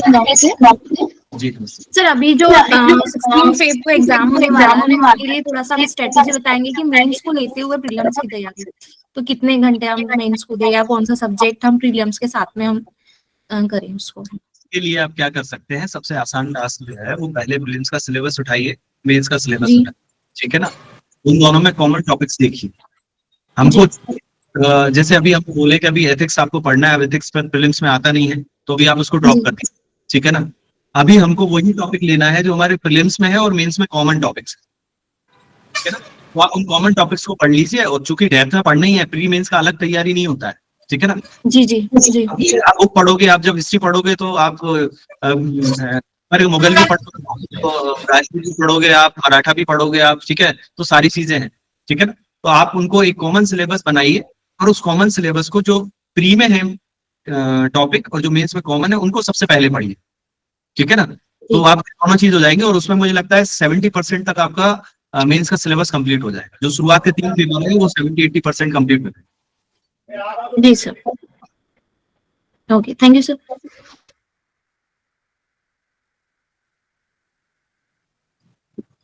नमस्ते सर। जी नमस्ते। हाँ बोलिए। जी सर, मैं मंसूर से बात कर रहा हूँ। सर मेरा क्वेश्चन ये था कि जैसे मेरे ग्रेजुएशन करने के बाद अभी 7 साल हो चुके हैं, उसके बीच में मैंने 2 मेंस दिए हैं, तो सर अगर मेंस में ये इंटरव्यू में अगर ये क्वेश्चन पूछा जाए कि आपका जो गैप है, ग्रेजुएशन गैप 6 से 7 साल का हो चुका है, तो उस क्वेश्चन को कैसे डील करें वहाँ? देखिए, अब इसमें आपने क्या किया इन 6 सालों में? क्या आपने केवल प्रिपरेशन नहीं कर रहा था? अच्छा, तो देखिए इसमें अब मैं अभी ओपनली इस क्वेश्चन का आंसर नहीं दूंगा। आप जब इंटरव्यू देने आए तो एक बार उस समय गाइड कर लें या फिर फोन पे बात करें। मैं बताती हूँ उस पे आपको। देखिए, सबसे पहले तो कोई इन लोगों ने, आयोग ने तो आपको लिमिटेशन नहीं रखी ना कि आपको इतने ही टाइम में कंप्लीट करना है, तो इसको एज ए कमी मत देखिए, इसको आप एज ए क्वालिटी आप अपना बताइएगा कि अगर आपसे पूछा जाता है कि आपने इतने टाइम वेस्ट क्यों किया, इस तरीके से अगर नेगेटिव क्वेश्चन आपको थ्रो होता है तो आप उसको पॉजिटिव बताइए कि मेरा ध्येय था, मैं उसके लिए लगा रहा सर, और मैं जब तक सामर्थ्य है उसमें प्रयास करूंगा। उसको पॉजिटिव ही लेना है, आपको हमेशा पॉजिटिव जवाब ही देना है। जो रियलिटी है आप उसको एक्सेप्ट करेंगे, उसको बताएंगे। अभी आपका इंटरव्यू है क्या इस बार? जी, इस 22 वाले में इंटरव्यू है। डेट क्या है? 13 दिसंबर। तो आप एक बार बात करिएगा, हम फोन पे कन्वर्सेशन कर सकते हैं। मैडम और एक ये क्वेश्चन पूछा जाएगा क्योंकि वो आपको 100% पर्सनालिटी टेस्ट है, वो आपको मेंटल लेवल भी टेस्ट करेंगे, आपको ग्रिल करने का प्रयास किया जा सकता है, तो इसको आप बहुत पॉजिटिवली लीजिएगा, आप इससे परेशान बिल्कुल भी मत दिखिएगा। मैडम एक क्वेश्चन और था, जैसे मेंस में जो आंसर राइटिंग होती है उसमें अगर क्वेश्चन ऐसा पूछा जाए, किसी का विवरण करना है, व्याख्या करना है, या फिर किसी के संबंध में कुछ बताना है, संक्षिप्त देना, तो उसमें पॉइंट वाइज आंसर लिखा जाए या direct paragraph through paragraph answer complete किया जाए? मतलब लॉन्ग क्वेश्चन में 11 मार्कर या कम टाइम में आप ज्यादा बातें कह सकते हैं, और आपको चूंकि टाइम बाउंडेशन, टाइम रिस्ट्रिक्शन रहता है, आप चाहें तो पैराग्राफ में भी दे सकते हैं, उसमें कोई आपका मार्किंग इफेक्ट नहीं होती है, लेकिन पॉइंट्स में ही अगर सारे पॉइंट्स आप कवर कर दे रहे हैं और किसी को एक्सप्लेन करने की जरूरत नहीं है, तो पॉइंट्स में ही लिखना बेटर होता है। क्या होता है, जब कॉपी चेक होती है तो सामने वाले को मेहनत नहीं करनी पड़ती, जो आप लिखना चाह रहे हो पॉइंट्स में उनको इजीली दिख जाता है, ठीक है? तो पॉइंट्स में ज्यादा बेटर है, अगर पॉइंट्स में लिख पाए तो ज्यादा अच्छा। सर जैसे 11 मार्क का जो क्वेश्चन उसमें नीचे एट द एंड, मतलब लास्ट में 2-3 लाइन में निष्कर्ष लिखना कंपलसरी है, अगर नहीं लिखे और खाली आंसर कंप्लीट कर दे तो ही ठीक रहेगा? इस करें लिखे तो ज्यादा अच्छा। इंट्रोडक्शन, कंक्लूजन 10 मार्कर्स में होना चाहिए वैसे, है ना? क्योंकि जगह लिख रहे हैं, अब कुछ क्वेश्चन ऐसे आते हैं कि जो उनमें क्या लिखें, तो ये तो आपके लिए बेनिफिट ही है कि आप उसका यूज कर सकें, कंक्लूजन और इंट्रोडक्शन लिखें। देखिए इंट्रोडक्शन और कंक्लूजन ना आपका आंसर का लिंक बनाते हैं। जैसा मैं पहले भी बता रही थी कि आपका जो भी आप आंसर लिखते हो ना उसमें एक लिंक एस्टैब्लिश होना बहुत जरूरी है। तो अगर जब तक आप कंक्लूजन नहीं लिखोगे ऐसा लगता है कि आपने छोड़ दिया है। माध्यम से आप जो बात कहना चाहते हो उसको आप सम अप कर सकते हैं, तो वो लिखना बहुत जरूरी होता है। Thank you. हेलो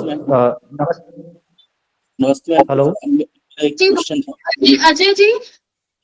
हाँ हेलो नमस्ते मैम, मैं उज्जैन दिशा लर्निंग सेंटर से बोल रहा हूँ। मेरा क्वेश्चन ये है मैम, मैंने फॉरेस्ट मेंस दी थी अभी रिसेंटली, तो मुझे सोर्सेज की दिक्कत आई, तो हम कौन सी बुक प्रेफर करें या कौन से हम सोर्सेज देख सकते हैं, खासकर जो साइंस पोर्शन रहता है उसको लेके। देखिए उसमें क्या है, फॉरेस्ट में आपको सब्जेक्ट्स पूछे जाते हैं, ठीक है, और वो सब्जेक्ट्स में आपने डिग्री की हुई होती है, अधिकतर बच्चे वही फुलफिल करते हैं, ठीक है ना। तो उनके सोर्स टेक्निकल है और टेक्निकल बच्चे ही उसको दे पाते हैं, ठीक है ना। तो इसकी तैयारी भी टेक्निकल ही कराई जा सकती है। जैसे हमारा कई सारे जेई इंजीनियर्स वाले एग्जाम्स होते हैं, वैसे ही आपका फॉरेस्ट एग्जाम होता है, ठीक है ना। तो आपको उसको डीप स्टडी करना है तो उसके लिए तो आपको रेफरेंस बुक ही आपको प्रेफर करनी पड़ेगी, ठीक है, जो सब्जेक्ट्स ही है, या फिर आपने जो ग्रेजुएशन किया है उसकी बुक्स में आपको सारे क्वेश्चंस के आंसर मिलेंगे। उसके लिए अलग से पर्टिकुलर मुझे नहीं लगता कि कोई बुक आती है, वो तो आपको टॉपिक बाय टॉपिक कंप्लीट करना पड़ेगा। तो आपकी ग्रेजुएशन सर जैसे मेरा बी था, तो बी में जैसे फिजिक्स केमिस्ट्री मैथ्स वगैरह तो मिल सकता है, पर जैसे फॉरेस्ट्री हुआ या फिर बायोलॉजी हुआ, इनको लेके थोड़ी समस्या है, तो उसके लिए हम क्या क्या सोच सकते हैं? जैसे दूसरे जैसे एमए वगैरह करते हैं, ठीक है ना, बच्चे एमए करते हैं, बीए करते हैं, ठीक है, सॉरी बीएससी करते हैं, ठीक है, तो बीएससी कोई करता है तो उसके आप नोट्स ले सकते हैं, ठीक है ना? तो वहाँ के जो मतलब ग्रेजुएशन में जो सब्जेक्ट होते हैं उन्हीं को ही फॉलो करते हैं। पीवाईक्यू जरूर देखें, प्रीवियस ईयर क्वेश्चंस देखें सबसे पहले। वो ऑप्शनल टाइप होता है, उसमें तो ज्यादा वैसा कुछ है नहीं, आपको रिटर्न प्रैक्टिस करनी नहीं है, ऑप्शनल टाइप होता है, मींस भी उसका ऑप्शनली होता है, ठीक है ना। तो वो आप उसका तरीका ये है कि पुराने ईयर्स के पुराने जो ऐसी डिग्रीज है जैसे बीएससी है या एमएससी है, तो वहां से आप उनको कंप्लीट कर सकते हैं, वहां पे मिल जाएंगे आपको इजीली। ठीक है सर, नमस्ते। मैम मेरा ये क्वेश्चन था कि जो 2 मार्क्स और 7 मार्क्स और 10 मार्क्स के जो क्वेश्चन होते हैं उनमें हमें कितना समय देना चाहिए, इसके बारे में थोड़ा आप बता दीजिए। मार्क्स तो आप जितना मैक्सिमम स्पीड में जितनी जल्दी आप लिख सकते हैं आगे बढ़िए, लिख करके आगे बढ़िए। और मान लीजिए कोई उसमें ऐसा क्वेश्चन है जो आपको याद नहीं आ रहा तो वो आप छोड़ दें, कुछ भी अनावश्यक लिखने से अच्छा आप उसको छोड़ दें, क्योंकि वो जनरली ऑब्जेक्टिव ही होता है, उसका आंसर एक ही होगा और नहीं आपको पता है, उसको छोड़ करके आगे बढ़े। तो 10 से 12 मिनट में कंप्लीट करने का प्रयास करें, मतलब उसका आपको प्रैक्टिस करनी चाहिए। उसके बाद 10 क्वेश्चन आते हैं 6 नंबर के, 10 क्वेश्चन आते हैं 7 नंबर के, तो वो 10 क्वेश्चन आप ट्राई करें कि 30 to 35 मिनट्स में आपके कंप्लीट हो जाए। और बाकी के जो क्वेश्चंस हैं उसको 20 मिनट में, जो बड़े क्वेश्चंस हैं 3 क्वेश्चन रहते हैं, हाँ 3 हाँ, तो 15 से 5 रहते हैं, तो 15 से 20 मिनट में आपको उसको करना पड़ेगा। मतलब 1.5 घंटे का आपको ब्रेकअप पार्ट 1 और पार्ट 2 के हिसाब से करना है। तो आप जो क्वालिटी क्वेश्चंस हैं उसको ज्यादा टाइम दें, जो 15 मार्क्स क्वेश्चन है, 10 मार्क्स क्वेश्चन है 5, उसको ज्यादा टाइम दें। पहले 15 मार्क्स के 3 क्वेश्चंस होते थे, अब जो होता है वो 10 मार्क्स के 5 क्वेश्चंस होते हैं, ठीक है ना। तो आपको सबसे ज्यादा जो टाइम लगता है वो उन्हीं में लगता है। एक्चुअल में क्या होता है कि उसमें हम ज्यादा मार्क्स गेन करने की कोशिश करते हैं, उसमें फ्लो चार्ट्स भी बनाते हैं, उसमें डायग्राम्स भी बनाते हैं, तो उस हिसाब से उसमें टाइम ज्यादा लगता है। तो हमको सबसे पहले उनका ही प्रैक्टिस करना पड़ेगा कि हमारा पहली बात तो इतना है कि हमारा 1.5 घंटे में वो एक पार्ट कंप्लीट हो जाए और हमारे पास 5 मिनट बचे, क्योंकि बहुत सारा आप ये सोचिए हमारे पास 3 घंटे पूरे नहीं है, उसमें आप 10 मिनट वेस्ट समझिए कि आपका जो एग्जामिनर है वो भी आपके 2-5 मिनट साइन कराने में, अंगूठा लगवाने में और इन सब में वो वेस्ट कर देते हैं, ठीक है। तो उसको भी आपको इंक्लूड करना पड़ेगा। मतलब आपको आपके पास है 2 आवर एंड 45 मिनट्स, आप उतना लेके चलिए और उतने में आपको कंप्लीट करना है।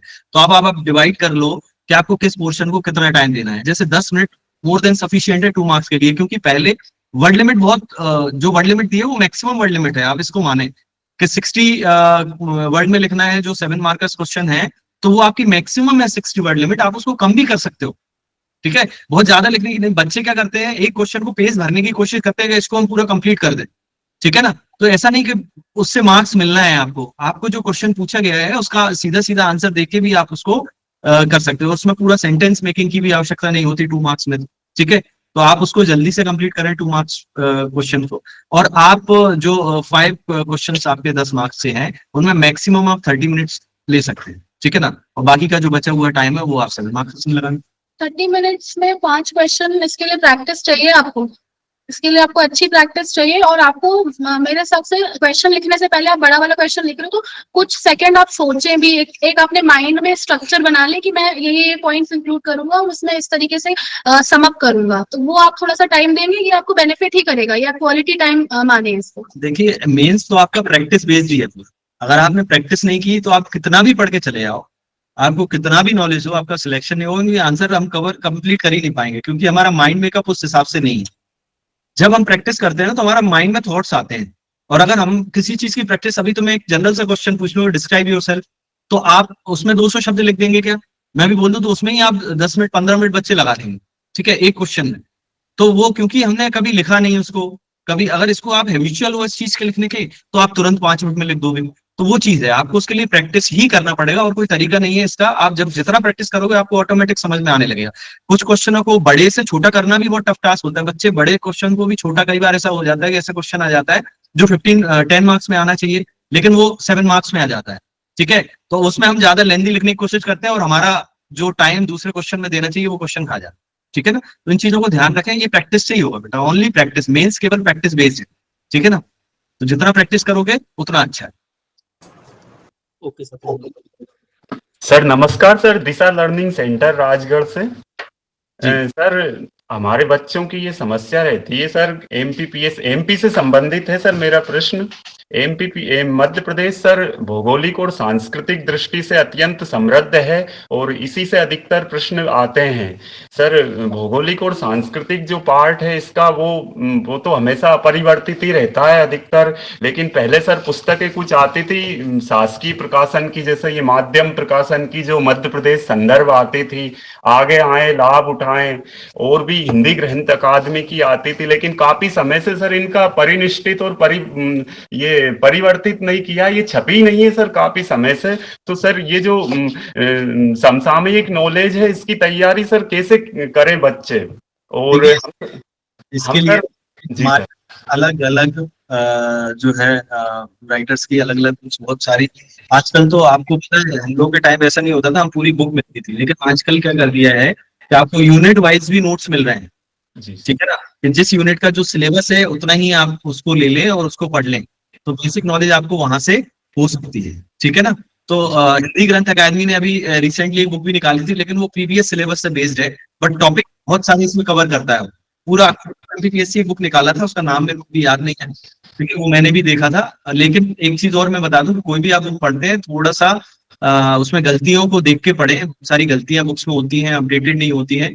तो इसका तरीका तो केवल एक ही है, अलग अलग राइटर्स की बहुत सारी बुक्स हैं, आप उनसे पढ़ सकते हैं, या फिर कोई भी मेंटर से आप उसको कोचिंग कर सकते हैं। सर ये पर्टिकुलर वैसा नहीं आता है टोटली, एक रोज तो वहाँ पढ़ना चाहिए सब बच्चे जो है। इसमें आप लेकर वीकेंड आता है, वीकली आती है रोजगार एवरी मंडे आता है, और उसमें आपको प्रैक्टिस सेशंस भी आते हैं। तो रोजगार निर्माण पढ़ना चाहिए, हिंदी में आता है लेकिन वो तो बच्चे उसको पढ़ सकते हैं। सर इस दुविधा से बचने के लिए सर हमने कई बार विचार किया है कि दिशा स्टूडेंट लर्निंग सेंटर के स्वयं के हैंडराइटिंग नोट्स बनाएं। तो सर बस समस्या यही आती है कि हमारे बच्चे सर पुस्तकों के ढेर से हमेशा ही ओवरलोड हुए रहते हैं। तो सर इसके लिए क्या करें सर? हम परफेक्ट नोट्स बनाना चाहते हैं पाठ्यक्रम और पैटर्न के अनुसार सर, इसके लिए मार्गदर्शन सर। के लिए ऐसा है कि आप देखिए क्या होता है, बच्चा क्या करता है कि बहुत सारी मार्केट में बुक्स आ रही हैं, एक निकाल लिया, फिर दूसरे आइटम ने निकाल दिया, फिर तीसरे निकाल दिया, उसमें कुछ हर बुक्स में कुछ ना कुछ अलग अलग आपको मिलेगा, ठीक है ना। तो हम चूंकि सिविल सर्विसेज की बात कर रहे हैं, तो आप सोचो कि ये एक स्पून फीडिंग प्रोग्राम नहीं है। आपको उस चीज के लिए बच्चे को अवेयर रहना पड़ेगा कि भाई अलग चीज आती है तो हमको बहुत सारे सोर्सेज से कंप्लीट करना पड़ता है। बट ये दोनों कि बच्चा जो भी बुक पढ़ता है वो एक बुक पढ़े, जी सर, पहले उसमें कम कंटेंट हो या ज्यादा कंटेंट हो, पहले एक बुक कंप्लीट कर। 10 बुक अलग अलग ना पढ़ने की जगह एक बुक को 10 बार, तो उससे क्या होता है बेसिक नॉलेज क्रिएट हो जाती है। इसके अलावा आपको करना चाहिए प्रैक्टिस। जब प्रैक्टिस बुक लेता है तो उसमें कुछ क्वेश्चंस अलग मिलते हैं उसको, और उनका भी अलग नोट्स हमको बनाना चाहिए, या जो हम बुक पढ़ रहे हैं उसी में कहीं नोट डाल के लिख दें, तो वैसे कंटेंट को कंप्लीट करना चाहिए, ना कि अलग अलग बुक बार बार पढ़ो, वही कंटेंट बार बार पढ़ता रहता है, वही बार बार पढ़ते रहते हैं हम लोग। तो ऐसा नहीं होना चाहिए, एक बुक कंप्लीट करें और उसके अलावा केवल प्रैक्टिस सेशन। सबसे जरूरी चीज है प्रैक्टिस। आप प्रैक्टिस करोगे आपका कोई टॉपिक, हम लोग तो ऐसा करते थे कि जैसे अगर हमने कोई टॉपिक रिवाइज नहीं कर पाया है, तो हम तो बुक उठा के उस टॉपिक के एमसीक्यूज करते चले जाते, तो उससे भी बहुत सारी चीज हमारी कंप्लीट हो जाती। तो आप बहुत सारी घटना चक्र है और भी कई सारे आजकल तो वो आंसर के डिस्क्रिप्शन भी दिख रहे हैं, ठीक है, आप उनको कंप्लीट करके उससे कर सकते हैं। जी सर, बहुत बहुत धन्यवाद sir. Good afternoon sir, ma'am. Sir मेरा ये क्वेश्चन है कि मैं सेकेंड ईयर में हूँ अभी, तो सर मेरा ये क्वेश्चन है कि मुझे एनसीईआरटी प्लस जो लक्ष्मीकांत है उसे कैसे मैनेज करना है सर? पहले एनसीईआरटी पढ़िए बेटा आप, है ना? Yes sir. एनसीईआरटी पढ़िए, उसके बाद आप लक्ष्मीकांत या कोई अदर रेफरेंस बुक लीजिए। एनसीईआरटी कंपलसरी है, पहले एनसीईआरटी पढ़ लेंगे तो आपके बहुत सारे बेसिक क्लियर हो जाएंगे, फिर आप उसके बाद लक्ष्मीकांत। सर एनसीईआरटी कितने मंथ में कंप्लीट होनी चाहिए? वो तो आपकी पढ़ने की कैपेसिटी पे है, आप कितना समय देते हैं। आपके पास टाइम है, लेकिन उसको आप अपना एक डेडलाइन बनाइए और उसी में करिए। और सबसे ज्यादा इम्पोर्टेंट है रिविजन। आप पढ़ लो, रिविजन नहीं करोगे तो उसका कोई मतलब नहीं है। तो आप रिविजन का भी एक टाइम टेबल बनाइए, उसके अकॉर्डिंग। सबका अपना अलग अलग होता है, स्पीड अलग होती है और टारगेट अलग होता है। आप अपना खुद का टारगेट बनाए और उसके अकॉर्डिंग करें। और लक्ष्मीकांत जब हम लोग पढ़ते थे तो लक्ष्मीकांत के लिए बोलते थे कि जितनी बार लक्ष्मीकांत आप पढ़ोगे उसमें आपको कुछ ना कुछ नया ही मिलेगा। तो उसको कम से कम मैं बता रही हूँ, हम लोगों ने 16-17 बार, पहली बार को मैंने पढ़ा है 16 से 17 बार लक्ष्मीकांत पढ़ी है। उसके बाद फिर और भी पढ़ा है, क्योंकि मैंने 3-4 एग्जाम्स दिए कंटिन्यूसली। तो मिनिमम मैंने इतनी रीडिंग की, उसके बाद जाकर के वो बुक की एक लाइन। लक्ष्मीकांत तो ऐसी बुक है कि आप बार बार पढ़ोगे तब आपको समझ में आएगा। एक बार में आप सोचो कि एक बार पढ़ के मुझे सब आ जाए, ऐसा नहीं होता है। पहली बात तो 2-3 रीडिंग जब आप करोगे तो हर बार आपको कुछ नया कंटेंट मिलेगा सेम बुक में, और जब उसको आप 4-5 बार पढ़ लोगे तब आपको समझ में आएगा। और धीरे धीरे आप सोचो ना कि पहली बार पढ़ने में टाइम लगता है, जैसे पहली बार में आपको 10 दिन 15 दिन उसको पढ़ने में टाइम लगा, फिर दूसरी बार वो रिड्यूस होगा और धीरे धीरे वो बुक ही आपको ऐसी हो जाएगी कि आप एक दिन में उसको पढ़ सकते हो। 5 घंटों में कंप्लीट हो जाएगी अगर आपकी प्रैक्टिस अच्छी है। तो उसमें क्योंकि हमको बार बार अंडरलाइन करते जाते हैं, वो पॉइंट ही देखना होता है जो हमसे छूट रहे हैं, ठीक है ना? तो पहले तो 2-3 रीडिंग बेसिक होती है, उनमें टाइम लगता है और धीरे धीरे वो ओवरकम होती जाती है, टाइम रिड्यूस होता जाता है और पढ़ने में भी मजा आता है। फिर एक बार जब पढ़ लेते हैं हम किसी बुक को तो कॉन्फिडेंस आ जाता है और अगली बार उसमें टाइम कम लगता है, अगली बार में थोड़ा सा टफ लगता है। सर मेरा एक क्वेश्चन था सर। जी सर, जो साइंस के लिए जो प्री और मेंस के लिए जो टॉपिक दिए गए हैं, तो उसके लिए सर एनसीईआरटी को 6 से लेकर 10 तक की पढ़े हैं या फिर लेवल 12 के लिए? इसके लिए थोड़ा बता दीजिए। बिल्कुल, आप एनसीईआरटी तो सबसे अच्छा सोर्स है ना। आप एनसीईआरटी में बहुत डीप दिया गया है साइंस के बारे में, तो आप मैं ये बोलता हूँ एक बार एनसीईआरटी पढ़ ले तो ऑटोमेटिकली आपको समझ में आ जाएगा सारा। बाकी और भी रेफरेंस बुक है, किसी से भी पढ़ सकते हैं। पर चीज और इसमें कर सकते हैं, 11-12 की भी जैसे टेक्नोलॉजी भी आपका सिलेबस का पार्ट है कि आपकी कॉन्सेप्चुअल क्लैरिटी हो, तभी आपको टेक्नोलॉजी समझ में आएगी। And biotechnology is a very important topic. तो जो स्पेशली 11-12 के जो बायो के टॉपिक्स हैं, क्योंकि अगर आपको समझ में नहीं आएगा तो आप उसमें उसकी टेक्नोलॉजी भी नहीं समझ पाओगे।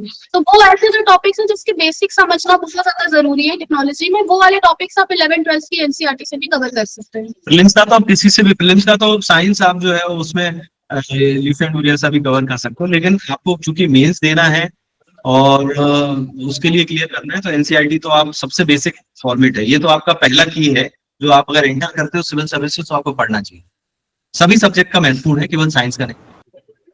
सर क्या 6th क्लास से पढ़नी चाहिए परीक्षा? हाँ, 6 to 12 पढ़े सिलेबस के अकॉर्डिंग।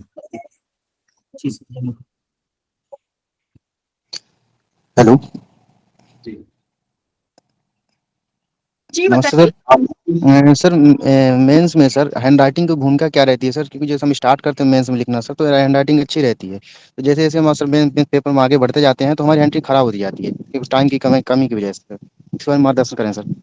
ये बहुत अच्छा क्वेश्चन है। हैंड राइटिंग का तो मैं आपको बताऊं कि हैंड राइटिंग ऐसा बहुत अच्छा हो या वर्ड टू वर्ड एकदम टाइपिंग टाइप कुछ बहुत अच्छे बच्चे लिखते भी हैं, तो उसका ये सबसे पहले तो क्या होता है, 2 चीजें होती हैं। आप जब मेंस लिखने जाते हो तो पहली बात होती है, सबसे पहली चीज होती है कंटेंट, आप जो पूछा जा रहा है वो दे रहे हैं कि नहीं।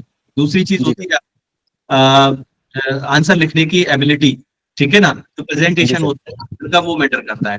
उसके बाद तीसरी है हैंड राइटिंग, मतलब हैंड राइटिंग उतना होना चाहिए कि सामने वाले को आप क्या लिख रहे हो वो समझ में आए।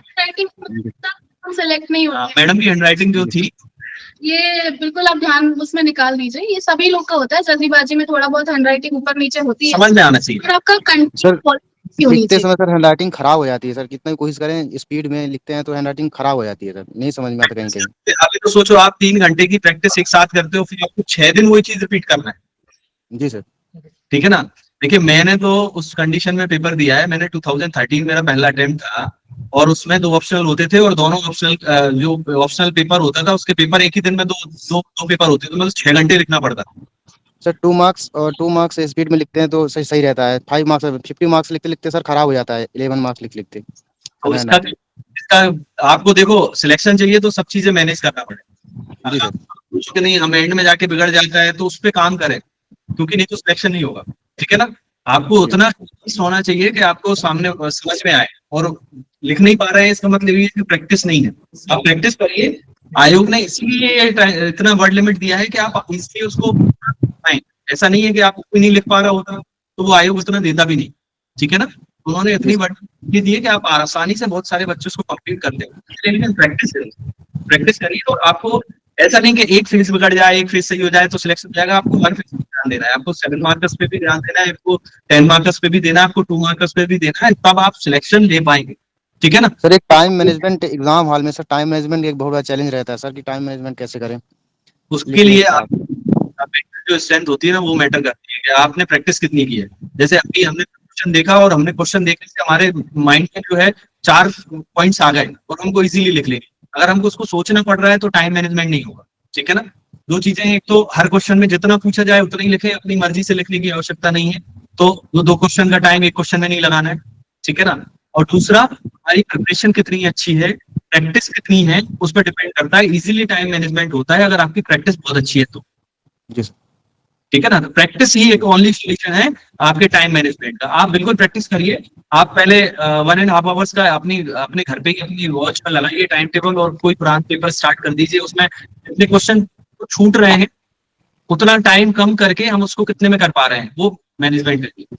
आप 3 घंटे का दीजिए और धीरे धीरे इसको कंटिन्यू करिए, 2 बार दीजिए, अपने आप आपकी प्रैक्टिस हो जाएगी। प्रैक्टिस जरूरी है। सबसे ज्यादा आंसर कितना लिखते हो वो मैटर करता है, क्योंकि वहां आपका नॉलेज वो शो हो आपके हैंड राइटिंग या स्किल से ही होगा। ठीक है।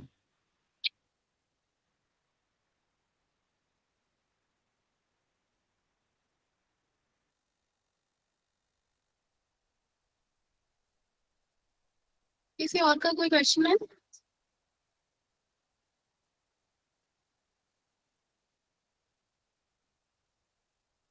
प्रगति अग्रवाल।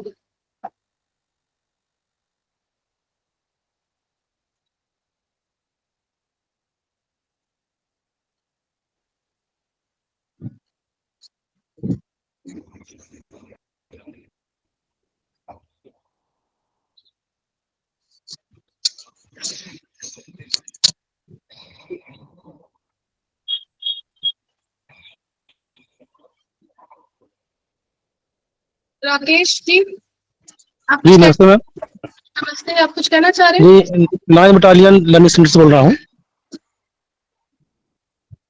जी मैम मेरे क्वेश्चन ये था कि पहले एमपीजीएस कंप्लीट करें कि इंडिया जीएस, थोड़ा समझाइए। वो तो आप एग्जाम अभी अटेम्प्ट कर रहे हैं या नहीं कर रहे हैं उस पर डिपेंड करता है ना। आप क्या जी मैम फर्स्ट अटेम्प्ट है, प्री देंगे। देखिए एमपी बहुत ज्यादा जरूरी है। एमपीपीएससी के एग्जाम में आप एमपी छोड़ करके जाना अफोर्ड नहीं कर सकते, तो अपना टाइम इस तरीके से करें कि आपका कुछ छूटे ना छूटे, एमपी नहीं छूटना चाहिए। जी मैम जी। सर पहले एनसीईआरटी कंप्लीट करें कि एमपीजीएस से सब? देखिए अभी आप एग्जाम देने जा रहे हैं तो आपके पास उतना टाइम नहीं है कि आप एनसीईआरटी पढ़ने बैठे। जी। अगर आप यही अटेम्प्ट देना चाह रहे हैं, फर्स्ट अटेम्प्ट है आपका, तो पहली प्रायोरिटी, चूंकि ये प्रोसेस जब होती है जब आप लर्नर होते हो, स्टार्टिंग करते हो, तब एनसीईआरटी पढ़ना चाहिए। ठीक है ना। अभी के टाइम आपकी पूरी एनसीईआरटी पढ़ी हो जानी चाहिए थी, प्लस उसको एक शॉर्ट रिवीजन के करके आप जा पाए, इतना हो जाना चाहिए। जी सर। टाइम नहीं है तो टाइम मैनेजमेंट के लिए ऐसा है, अभी हमारे पास 80-90 दिन है जिनको हम कंप्लीट कर सकते हैं। तो आप पूरे सिलेबस का पार्ट डिवाइड कर लें। ठीक है। पहले एमपी जरूरी है तो एमपी के पार्ट्स पढ़ें, लेकिन एमपी अकेला सिलेक्शन भी नहीं करवा सकता और एमपी के बिना सिलेक्शन भी नहीं हो सकता, ठीक है जी ना। सर, जी जी एमपी सर, के लगभग आपके 40 क्वेश्चन मिनिमम आने वाले हैं और 40 से 50 तक जाएगा, ठीक जी है। मैम, ऑफ 80 नंबर आप मान के चले, जैसे पिछली बार 80 क्वेश्चन गए, तो 80 अगर गया है तो हमको वो 30 क्वेश्चन के लिए अब हमको ये देखना है प्रीवियस पेपर से कि किस सेक्शन से ज्यादा आता है। हिस्ट्री से जी सर, ज्यादा तो पहले एमपी पढ़ लिया, उसके बाद दूसरा किस सेक्शन से ज्यादा आया, हिस्ट्री से आया या पॉलिटी से आया, तो उनको फिर कंप्लीट करना शुरू करें। और शॉर्ट जी सर, कभी कोई यूज करोगा, ठीक है। जी सर, जी सर, थैंक यू सर। एक तो वन लाइनर और दूसरा कोई प्रैक्टिस शीट जो है या प्रैक्टिस पेपर्स आप अटेम्प्ट करें। जी sir, thank you sir, thank you ma'am. नमस्ते मैम, गुना से अंकित बोल रहा था, आवाज आ पा रही है? जी मैम मैं एक पूछना चाह रहा था, जैसे हमारे बैच में कुछ स्टूडेंट बिगिनर्स हैं और कुछ स्टूडेंट जैसे आपकी पीएससी की अभी कंटिन्यूटी तैयारी कर रहे हैं, उनको कुछ समय हो गया है, तो हम ऐसे किस तरीके से पढ़ाएं कि वो दोनों का, उनका भी लॉस ना हो और उनकी भी, हम जो आने वाला प्री है उसमें अच्छे से बेहतर तैयारी कर पाए। देखिए इसका तरीका मैंने एक बताया था कि अभी हमारे पास इतना टाइम है, जो पहले पढ़ चुके हैं बच्चे उनको रिवीजन की आवश्यकता है, ठीक है, और जो नए हैं उनको बेसिक की आवश्यकता है। तो अगर सेपरेट हो सकता है तो बहुत अच्छी बात है, अगर नहीं हो सकता है तो पहले मैं यही सलाह दूंगा कि प्री और मेंस का कॉमन टॉपिक्स आप कंप्लीट करा दें। जो प्री में टॉपिक है वो मेंस के टॉपिक दोनों में कॉमन टॉपिक्स हैं, वो आप कंप्लीट करा दे तो ज्यादा अच्छा है। जी सर, थैंक यू। प्रेपरेशन करके पढ़ाएंगे तो ज्यादा अच्छा है, क्योंकि जो बच्चे अभी देने वाले हैं या जो पहले से पढ़ रहे हैं उनके लिए टाइम जो है कंज्यूमिंग ज्यादा हो जाएगा, क्योंकि आप बेसिक चीज पढ़ाओगे, नए बच्चे को बेसिक चीज भी समझ में नहीं आती है और उनका बेसिक क्लियर होता है। जी सर, ठीक, okay sir, thank you sir, thank you ma'am.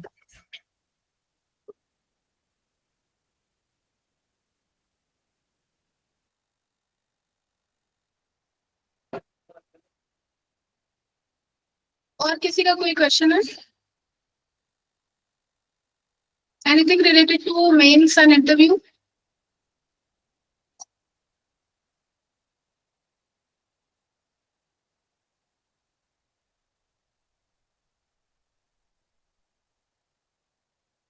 जय हिंद सर। जय हिंद बेटा। सर मैं दिशा लर्निंग सेंटर ग्वालियर से बोल रहा हूँ सर। सर क्या मैं 2 बार मैच दे चुका हूँ, तो सर क्या है जो 87-13% का जो कोड केस चल रहा है ना, तो उसकी वजह से कॉपी ही नहीं दिखती, मतलब कि कैसा क्या कहाँ पे कमी रह रही, तो पता ही नहीं चल रहा कि मतलब कहाँ कमी रह रही, उसे कमी को दूर करें।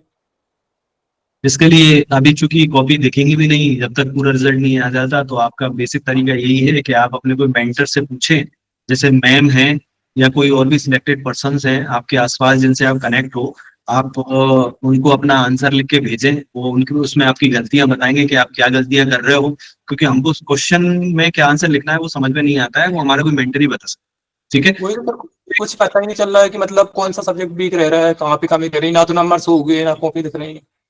डेफिनेटली मैं मान सकता हूँ ये आयोग की कमी है, हमारी फेलियर मानता हूँ उसको, लेकिन फिर भी तरीका वही है कि आप अपने किसी मेंटर से पूछे, उनको आंसर लिख के दें, उनको जैसे अभी मेज दे के आए हैं तो उसमें जो लिख के आए हैं तो वो कभी पूरा कॉपी उनको लिख के एक बार भेज दें, सेंड कर दें, वो उसमें गलतियां बता दें, ठीक है, ऐसा हो सकता है। ठीक सर है, ऐसा कोई मेरी जानकारी में ऐसा कोई है नहीं कि मतलब उसे दिखा सके कॉपी वगैरह। तो कभी आप हमको शेयर कर सकते हैं, हम एक प्लेटफॉर्म वगैरह हमारा शेयर कर देंगे आपको, तो यहाँ पे कभी भी कुछ लगता है प्रॉब्लम्स आपको तो आप हमें शेयर कर सकते हैं, हम उसको अपडेट करके आपको बता सकते हैं, कोई दिक्कत नहीं है। हाँ सर, तो प्लेटफॉर्म मतलब आप कुछ बता दीजिए उसके बारे में, कैसे मतलब कनेक्ट करें क्या करें। उसका कोई तरीका अभी हम निकालेंगे जब next sites daily answer writing challenge है। मतलब आप जो हम लोग कर रहे थे, एक इनसाइट्स ऑफ इंडिया का पेज है यूपीएससी प्रिपरेशन के लिए। देखिए सिविल सर्विस ना एपी और यूपीएससी जनरली सिलेबस वही रहता है, जब हम तैयारी करते हैं तो हम एक ही तैयारी करते हैं बेसिकली, और सभी लोग सारे तरीके के एग्जाम्स देते हैं, तो हम उसको भी ट्राई कर सकते हैं। उसमें हर रोज एक आंसर आपको क्वेश्चन रहता है, उसका आंसर अटेम्प्ट करना, और उसमें एक साथ में एक पीयर रिव्यू होता है। और आप अपने लेवल पे भी ये कर सकते हैं, जैसे आपका जो कॉमन इंटरेस्टेड जो एमपीपीएससी की या यूपीएससी की तैयारी कर रहे हैं, आप आपस में एक ग्रुप बनाएं, और दिशा का इतनी बड़ी हमारी कम्युनिटी है, आप ऐसे लोगों को आइडेंटिफाई करें और ग्रुप बनाएं, और ग्रुप डिस्कशन से भी आपको बहुत से नए पॉइंट्स मिलते हैं और पॉइंट ऑफ व्यू मिलता है, वो भी आप कर सकते हैं। Yes ma'am, thank you ma'am. नमस्ते मैम। मेरा मैम ये क्वेश्चन था कि जो हम प्री मेंस के साथ हम इंटरव्यू की ये कैसे अपनी स्किल डेवलप कर सकते हैं, इसके लिए थोड़ा बता दीजिए। अभी आपने मेंस दिया है, अटेम्प्ट किया है? अभी सर मैंने ना प्री दिया है अभी मेरी एज नहीं हुई सर।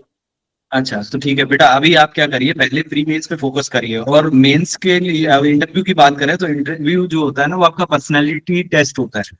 तो इसके लिए आपको क्या करना है, आपको तो जो न्यूज़पेपर्स होते हैं या कहीं डिबेट कॉम्पिटिशन्स होते हैं, ठीक है, या कोई सेशंस होते हैं जहां आप बातचीत कर पाओ, या सबसे बड़ा हम लोग के टाइम पे या मैक्सिमम बच्चे जो करते हैं वो एक ग्रुप्स क्रिएट कर लेते हैं अपना आपस में, ठीक है ना, कि जिसमें कोई टॉपिक ले लेते हैं और उसमें अपने अपने सब पॉइंट ऑफ व्यू रखते हैं।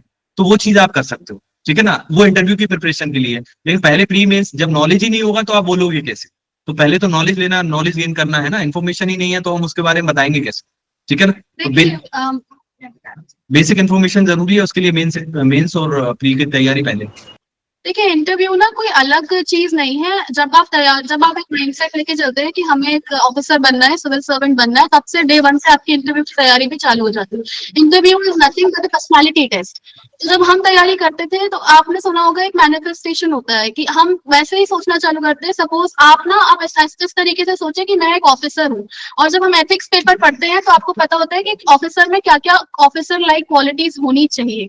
तो आप डे 1 से ही उसको प्रैक्टिस करने का प्रयास करें। सबसे पहले आपको कम्युनिकेशन, पर्सनालिटी डेवलपमेंट में अपने बारे में आपको पता होना चाहिए। आपके आसपास क्या हो रहा है वो आपको पता होना चाहिए। आप अवेयर होने चाहिए, अलर्ट होने चाहिए, न्यूज़पेपर पढ़े, आपको कीवर्ड्स पता होना चाहिए, टर्मिनोलॉजीज पता होना चाहिए, और अपने ऊपर अपनी पर्सनालिटी से आप डे 1 पे काम करना चालू करें। अपने आप में कोई भी अगर कोई एडवर्स कंडीशन आती है तो आप उसमें कैसे बिहेव करेंगे, किस तरीके से रिस्पॉन्ड करेंगे, ये आपको ना केवल सिविल सर्विस की तैयारी के लिए बल्कि लाइफ में भी आपको हेल्प करता है।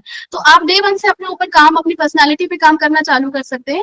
और एक प्रैक्टिस के लिए आप कम्युनिकेशन को प्रैक्टिस करें। जो भी आप पढ़ते हो वो या तो मिरर के सामने बोलने का प्रयास करो, किसी को समझाने का प्रयास करो। आप ये ट्राई करो कि आपके सामने कोई ऐसा बच्चा बैठा है जिसको कुछ भी नहीं आता और आप उसको एक्सप्लेन कर रहे हो, तो आप कैसे एक्सप्लेन करोगे? और अपना पॉइंट ऑफ व्यू लोगों से ग्रुप डिस्कशन के माध्यम से आप डिस्कस करने का ट्राई करो, और अपना क्रिटिसिज्म इनवाइट करो कि भैया आप बताओ कि मुझ में क्या गलत है, क्या मैं फास्ट बोल रहा हूँ, क्या मैं स्लो बोल रहा हूँ, या किस तरीके से मैं बोल रहा हूँ, या क्या गलत बोल रहा हूँ। जितना आप क्रिटिसिज्म लेने की आदत डालोगे और उस पर काम करने की आदत डालोगे, उतनी आपकी पर्सनालिटी भी इंप्रूव होगी, और ये सब चीजें आपको इंटरव्यू में काम आती है।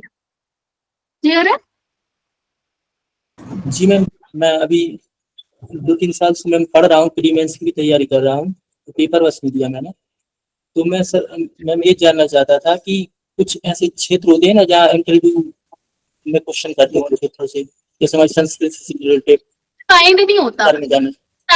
इंटरव्यू इज आपकी पर्सनालिटी का चेक कि आप कैसे हैं, एज अ पर्सन कैसे हैं, एंड आपको अगर कोई पोस्ट दे दी जाएगी तो आप उसमें किस तरीके से परफॉर्म करेंगे। तो वो 15 से 20 मिनट के सेशन में एक पैनल आपको जज करते हैं कि आप उसमें उस तरीके के लिए अप्रोप्रिएट है कि नहीं। तो ये कोई कुछ महीने या हफ्तों की तैयारी नहीं है, ये तो कंटिन्यूअस प्रोसेस है, कंटिन्यूअस लर्निंग प्रोसेस है, और वो डे 1 से चालू हो जाती है। कुछ बेसिक चीजें होती है जो एमपीपीएससी गैप में फिल कराता है, जैसे आपकी हॉबी क्या है, ठीक है, जैसे आपके आसपास आप किस डिस्ट्रिक्ट में, वहाँ की क्या समस्याएं हैं, क्या उनके लिए सुझाव है, ठीक है, आपकी ग्रेजुएशन आपने किया है तो उसके बारे में, तो ये बेसिक क्वेश्चंस भी आपसे पूछे जा सकते हैं, तो इनको भी आप तैयार करें। लेकिन अभी इतनी जरूरत नहीं है, अभी तो पहले आप मेंस प्री पे ज्यादा फोकस करें, मेरा ऐसा मानना है। बाकी पर्सनालिटी डेवलपमेंट के लिए मैम ने बहुत अच्छी चीजें बताई हैं, उनको फॉलो करें। ओके सर, धन्यवाद।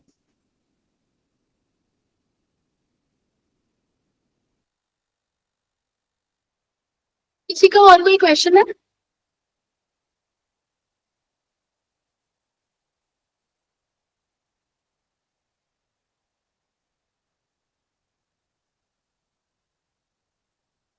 प्रगति अग्रवाल, राहुल,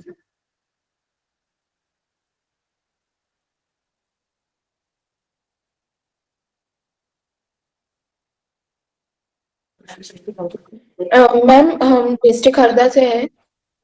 जी हेलो जी बताइए। मेरा क्वेश्चन है कि यूट्यूब चैनल कौन सा परस्यू करना चाहिए एमपीपीएससी प्रिपरेशन के लिए? यूट्यूब चैनल कौन सा फॉलो करना चाहिए एमपीपीएससी प्रिपरेशन के लिए, ये पूछना चाह रहे हैं आप? Yes ma'am. बताइए। पहले मैं ऐसा बताना चाहूंगी, देखिए कोई कंपलसरी नहीं है कि आपको यूट्यूब चैनल फॉलो करें या वीडियो लेक्चर्स फॉलो करें। वो आपके इंटरेस्ट और आपका जो लर्निंग पैटर्न है उस पर डिपेंड करता है। कई लोगों को बुक पढ़ के चीजें बेहतर समझ में आती है, कई लोगों को बुक पढ़ने के बाद वीडियो देख करके वो चीजें ज्यादा अच्छे से ग्रास्प होती है। तो ये कम्प्लीटली आपका डिसीजन है। बेसिकली आपको सिलेबस टाइम पे कंप्लीट करना है और उसको अच्छे से कंप्लीट करना है। तो there is no specific channel which I can recommend and आपको और बताएंगे इसके बारे में। देखिए एक्चुअल में क्या है, पढ़ने का जब तरीका होता है ना, तो आजकल बहुत चेंज हो गया है। चेंज हो गया है ना, पहले 3 मीडियम है हमारे पास पढ़ने के। एक तो हमारे खुद के नोट्स, दूसरा बुक्स, और तीसरा है आजकल सोशल मीडिया, यूट्यूब वगैरह ये जो है। तो मैं आपको लिटरली बताऊं कि जो आप अगर यूट्यूब से पढ़ते हो या ऑनलाइन जो स्टडी करते हो, ये आपका बिल्कुल भी वर्थफुल नहीं है, क्योंकि आपको इंस्टेंट तो ऐसा लगता है कि हमको पूरा याद हो गया, लेकिन आप उसको 4 घंटे 5 घंटे बाद देखोगे तो आपको उसमें बिल्कुल आपको माइंड से एग्जॉस्ट हो चुकी होंगी चीजें। जबकि हम बुक से पढ़ते हैं तो हमको 50-60% याद रहता है। और सबसे जरूरी जो हमको रहता है, जो हमारी खुद की लेबर होती है, हम खुद उस पर मेहनत करते हैं, जो हमारे नोट्स होते हैं। क्योंकि एग्जाम में हमको वो पॉइंट्स भी याद आता है जो हमने एडिशनली नोट डाल के लिखा हुआ है, ठीक है ना। तो सबसे पहले तो उस चीज पे वर्क करें। दूसरा, एक हमारा यूट्यूब चैनल हमने स्टार्ट किया है जो कि मेधावी नाम से है, MEDHAVI, मेधावी MPPSC नाम से हमने एक चैनल बनाया है, जिसमें हमारा ये है कि इस बार जो बच्चे दे रहे हैं उनको हम फ्री ऑफ कॉस्ट एक प्रीलिम्स का एक सेशन स्टार्ट करने वाले हैं, जिसमें पूरा सिलेबस हम आपको पढ़ाएंगे, ठीक है। जो 10 यूनिट्स हैं वो सारी यूनिट हम उसमें आपको कंप्लीट करने वाले हैं। तो बहुत जल्दी वो स्टार्ट हो जाएगा, और उसकी जानकारी में अगर लगता है आप लोगों को तो वो मैं शेयर कर दूंगा। ऑर्डर भी साथ में बैठे वो भी सुन ले। अगर कोई बच्चा इस तरीके की सीरीज फॉलो करने में इंटरेस्टेड है तो वो हमें अपना नाम और कॉन्टैक्ट नंबर दे दे, हम उनको उनसे कनेक्ट कर देंगे। एंड वो दिशा ऐप में भी हम इसको सर्कुलेट करा देंगे। Okay, thank you ma'am, thank you so much. Hello, ma'am. I have a question. I am from Badwani Disha Learning Center. Hello. Yes, please carry on. You're audible. Ma'am, I am a fresher and I have prepared for 2021 MPPSC exam. So, आप मुझे बता सकते हैं कि मतलब मुझे अभी कैसे प्रिपरेशन करना चाहिए, मतलब मेरा बेसिक कैसे कंप्लीट करना चाहिए मुझे, या फिर सीधे मुझे भी डायरेक्ट कोचिंग लेनी चाहिए?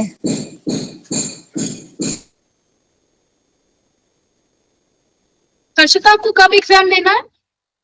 मैम मुझे 2027 में देना है। 27 के हिसाब से आपके पास बहुत पर्याप्त टाइम है।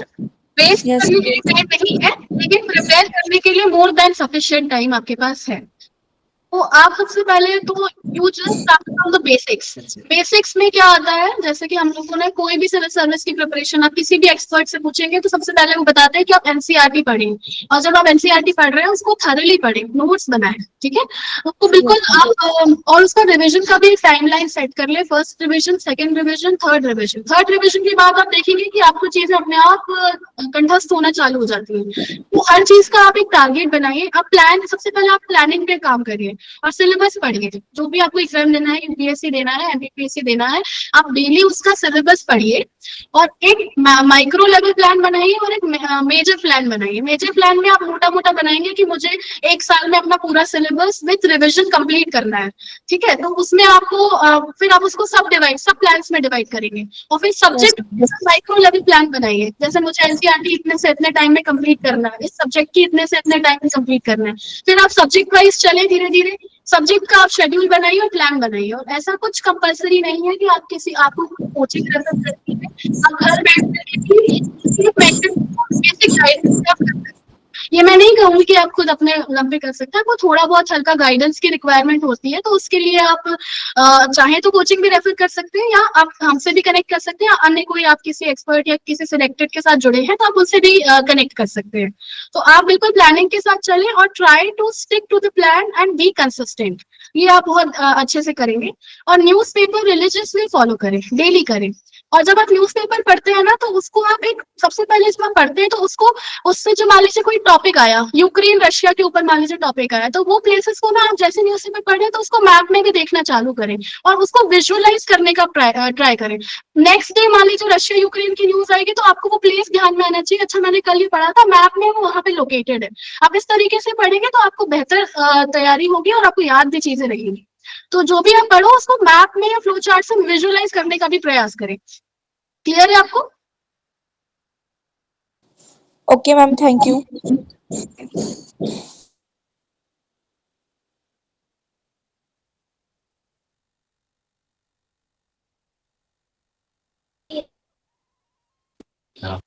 Last 2-3 questions, please. Hello ma'am. Yes yes.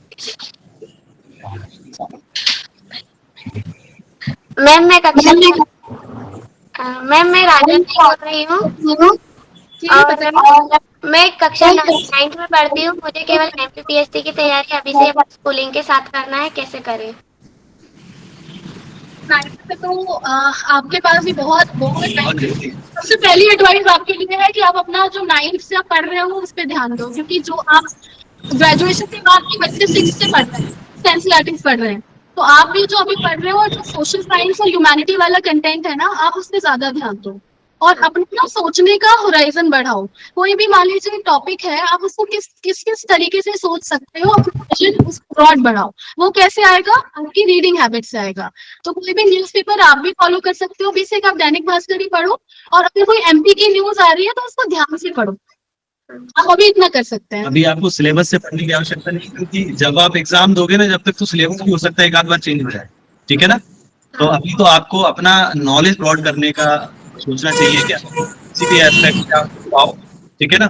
तो आपको जो मैम ने बताया कि पहले ह्यूमैनिटीज वाले जो सब्जेक्ट्स हैं उन पे आप काम करो, दूसरा आप न्यूज़पेपर फॉलो करो, करंट अफेयर से अवेयर रहो, तो आपको बाद में कुछ चीजें कुछ ऐसा ना लगेंगे कुछ नया है, ठीक है ना। ये आप कर सकते हो बेटा, है ना। अभी बिल्कुल आपको सिलेबस और इन सब की टेंशन लेके बैठने की आवश्यकता नहीं।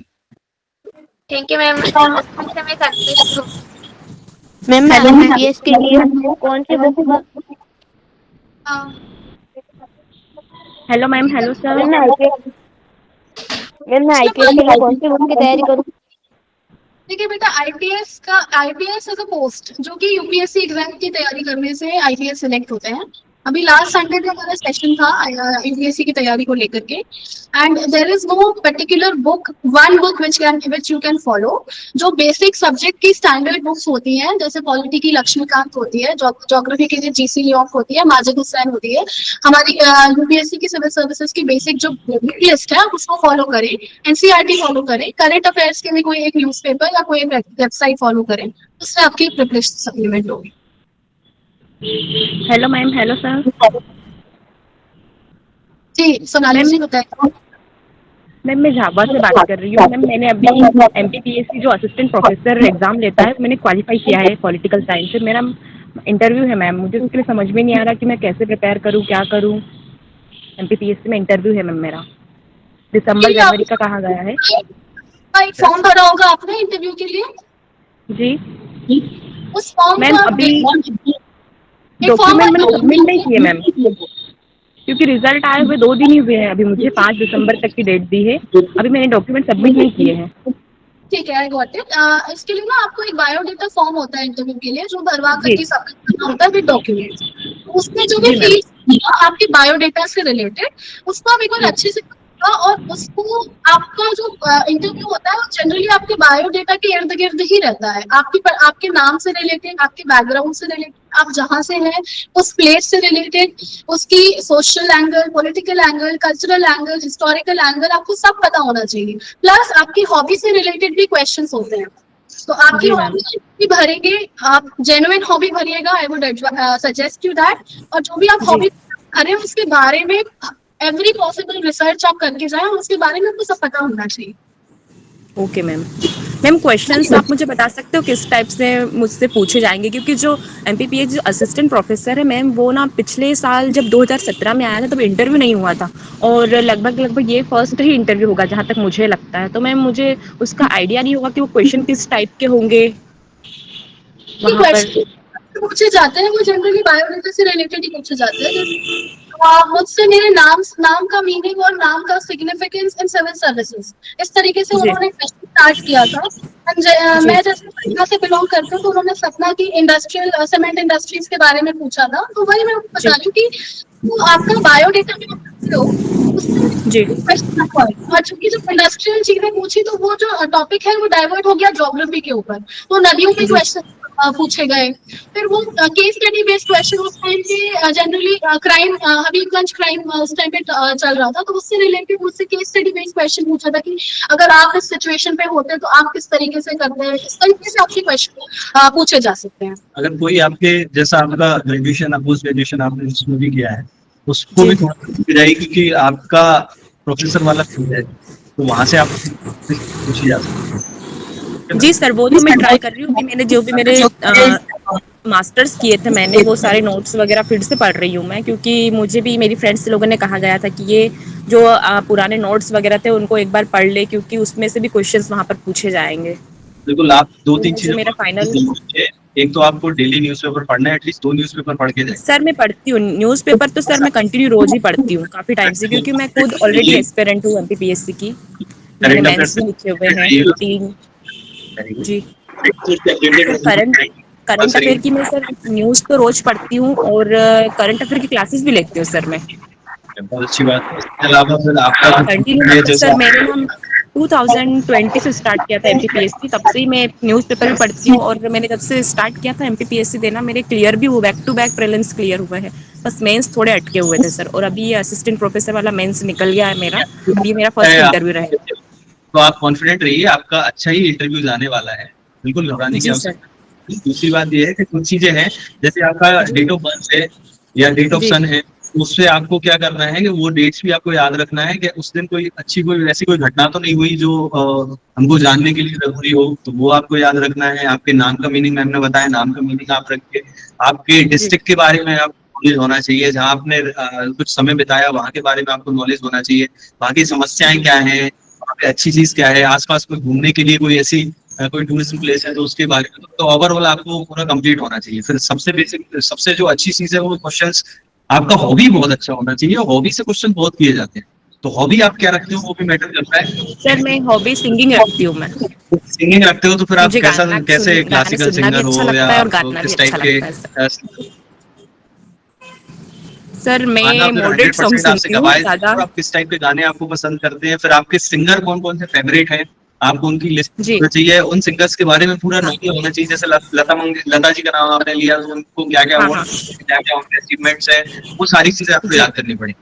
ठीक है ना, मतलब क्योंकि हॉबी हमारा सबसे इंटरेस्टिंग फील्ड होता है, मतलब हमने जो जॉब कर रहे हैं उससे भी हमको ज्यादा इंटरेस्ट होता है वो हमारे हॉबी में होता है, तो हमको उस हॉबी में से कोई क्वेश्चन हमारा गलत नहीं होना चाहिए। जी सर। सब्जेक्ट्स रहे हैं उससे भी आपको पता होना चाहिए, उसका भी एक बार जरूर करके जाए। जी मैम, मेरा सब्जेक्ट मैम पॉलिटिकल साइंस है। हाँ जी। हाँ तो अच्छा सब्जेक्ट है आपका, कोई दिक्कत ही नहीं है उसमें वैसे भी। जी और सर, उसके लिए मैं वापस से अभी लक्ष्मीकांत पढ़ रही हूँ, फिर जो मेरे कॉलेज की वापस जो बुक्स थी मैं उनको भी पढ़ रही हूँ। और मैम कुछ और कर सकती हूँ क्या, मैं कुछ और एक दो पढ़ गाने, सकती हूँ इसके अलावा? एक दो गाने लीजिए, आप तैयारी ये सब कर लीजिए, उसके बाद मॉक इंटरव्यू लीजिए, उससे प्रैक्टिस आपकी। हाँ जी मैम, मैंने मॉक इंटरव्यू के लिए बात कर ली है इंदौर में। अगर आपको कुछ प्रॉब्लम आए तो आप मुझसे डिस्कस कर सकते हैं, हम भी इंदौर में भी आपको वो करवा सकते हैं अगर कोई दिक्कत आए तो। वहाँ भी अच्छे पैनल में फॉर्म करवा देंगे, तो वो आप कभी भी लगे तो कॉन्टेक्ट से आगे होते होंगे तो आप शेयर करके बता। जी ओके सर, मैं मैम से यहाँ बोल दूंगी एक बार कि आप लोगों से एक बार कॉन्टेक्ट करवा दो मुझे। Thank you sir, thank you. जय हिंद सर। मैम ठीक, कृष्णपाल जी बताइए। Thank you ma'am. Ma'am Disha learning Barwani से बोल रहा हूँ। जी बताइए। मैम मैं इंग्लिश मीडियम से कर रहा हूँ मैम, यूपीएससी और एमपीपीएससी मैम साथ में कर रहा हूँ तैयारी। मैम दिक्कत मैम एमपी की तैयारी मैम, एमपी की जैसे सिलेबस हो गया मैम, कहाँ से गाइडेंस मटेरियल वगैरह, स्टडी मटेरियल? देखो उसके लिए पर्टिकुलर बहुत सारी बुक्स हैं आजकल, अकॉर्डिंग टू सिलेबस बुक है, ठीक है ना। उसी भी आप पहले तो जब मैम लोगों ने पढ़ा है तब तो उनने हिंदी में मटेरियल पढ़ा है, अब तो आपको इंग्लिश में अवेलेबल है, ठीक है ना। तो कोई सा भी आप ले सकते हैं, एक बेसिक नॉलेज आपका हो जाएगा, वही आप पढ़े, क्योंकि आप यूपीएससी भी दे रहे हैं तो आपके लिए वैसे स्टैटिस्टिक्स में तो कोई प्रॉब्लम नहीं, ठीक है। अलग से आपको पढ़ना है तो एमपी की स्पेसिफिक बुक आती है, अब तो अकॉर्डिंग टू सिलेबस आती है, तो आप कोई सी भी बुक ले सकते हैं। आर्यन पब्लिकेशन का आता है, और भी कई सारे पब्लिकेशन है, आर्यन मुझे ठीक लगता है, उसका आप देख इंग्लिश में? इंग्लिश में आ रहा है। ठीक है सर। और सर सर मेंस के लिए सर तो जैसे मटेरियल सर इंग्लिश में सर? मेंस के लिए देखिए एमपी वो आपका कवर हो जाएगा, मेंस में और प्रीलिम्स में टॉपिक्स अलग अलग नहीं है, एक बार ही आप पढ़ लें, वही आपके प्री में भी काम आने वाला है, वो मेंस में भी काम आने वाला है, कुछ भी अलग बहुत ही कम उसमें। वैल्यू एडिशन आप न्यूज़पेपर से करिए, आपको कुछ ना कुछ हिंदी में रीडिंग करनी पड़ेगी एमपी के लिए। हिंदी न्यूज़पेपर्स में तो उसका वैल्यू एडिशन करिए, उसके भी नोट्स आप बना सकते हैं, आपको उसको इंग्लिश में करना है। Yes ma'am. आप तो बुक्स आपको अकॉर्डिंग टू सिलेबस अवेलेबल है, आप मार्केट से बुक्स परचेज कर लें, कोई भी एक बुक्स को आप रीड कर लें, ठीक है। और अलग से बहुत ज्यादा नहीं है मेंस में, एमपी का प्रीलिम्स में अलग है, मेंस में हमें इतना डीप पढ़ना है। जैसे ट्राई पोर्शन पूरा यूनिट दिया है, तो हम उनकी कल्चरल एक्टिविटीज भी पढ़ते हैं, उनकी सोशल लाइफ भी पढ़ते हैं, क्योंकि उनके बारे में फैक्चुअल डेटा भी पढ़ते हैं। तो वही आपका प्री के लिए है और मेंस के लिए भी मोर। सर जैसे अभी फरवरी में सर प्री आ रही है सर, तो उसके लिए सर थोड़ा गाइडेंस। उसके लिए देखिए सबसे बड़ा ये प्रैक्टिस करिए डेली क्वेश्चन। आपको डेली एक क्वेश्चन पेपर मतलब 100 जो है ना, एक एफएलटी आपको करना है। वो हमको पढ़ने के अलावा हम प्रैक्टिस करते हैं। मैक्सिमम बच्चों की प्रॉब्लम प्रीलिम्स में भी वही है, हम ऑब्जेक्टिव टाइप जो क्वेश्चन करते हैं, हम कहाँ गलती करते हैं, हमारी गलती उनको समझ में नहीं आती है, ठीक है ना। तो एक माइंड सेट डेली आपको ऊपर करनी है। और दूसरा ये कि आप यूनिट की तैयारी करें और प्रीलिम्स में आपको एमपी पे ज्यादा फोकस करना है। एमपी पे ज्यादा फोकस, आप आजकल यूनिट वाइज भी आते हैं, आप वो भी अटेम्प्ट कर सकते हैं। तो मैक्सिमम तो प्रैक्टिस करिए, जो टॉपिक पढ़ लिए है, जैसे आपने हिस्ट्री पढ़ लिया, ज्योग्राफी पढ़ लिया, आप तो बुक उठाइए, उनके क्वेश्चंस की प्रैक्टिस करिए, तो आपको लेवल कहाँ पर लाए करना।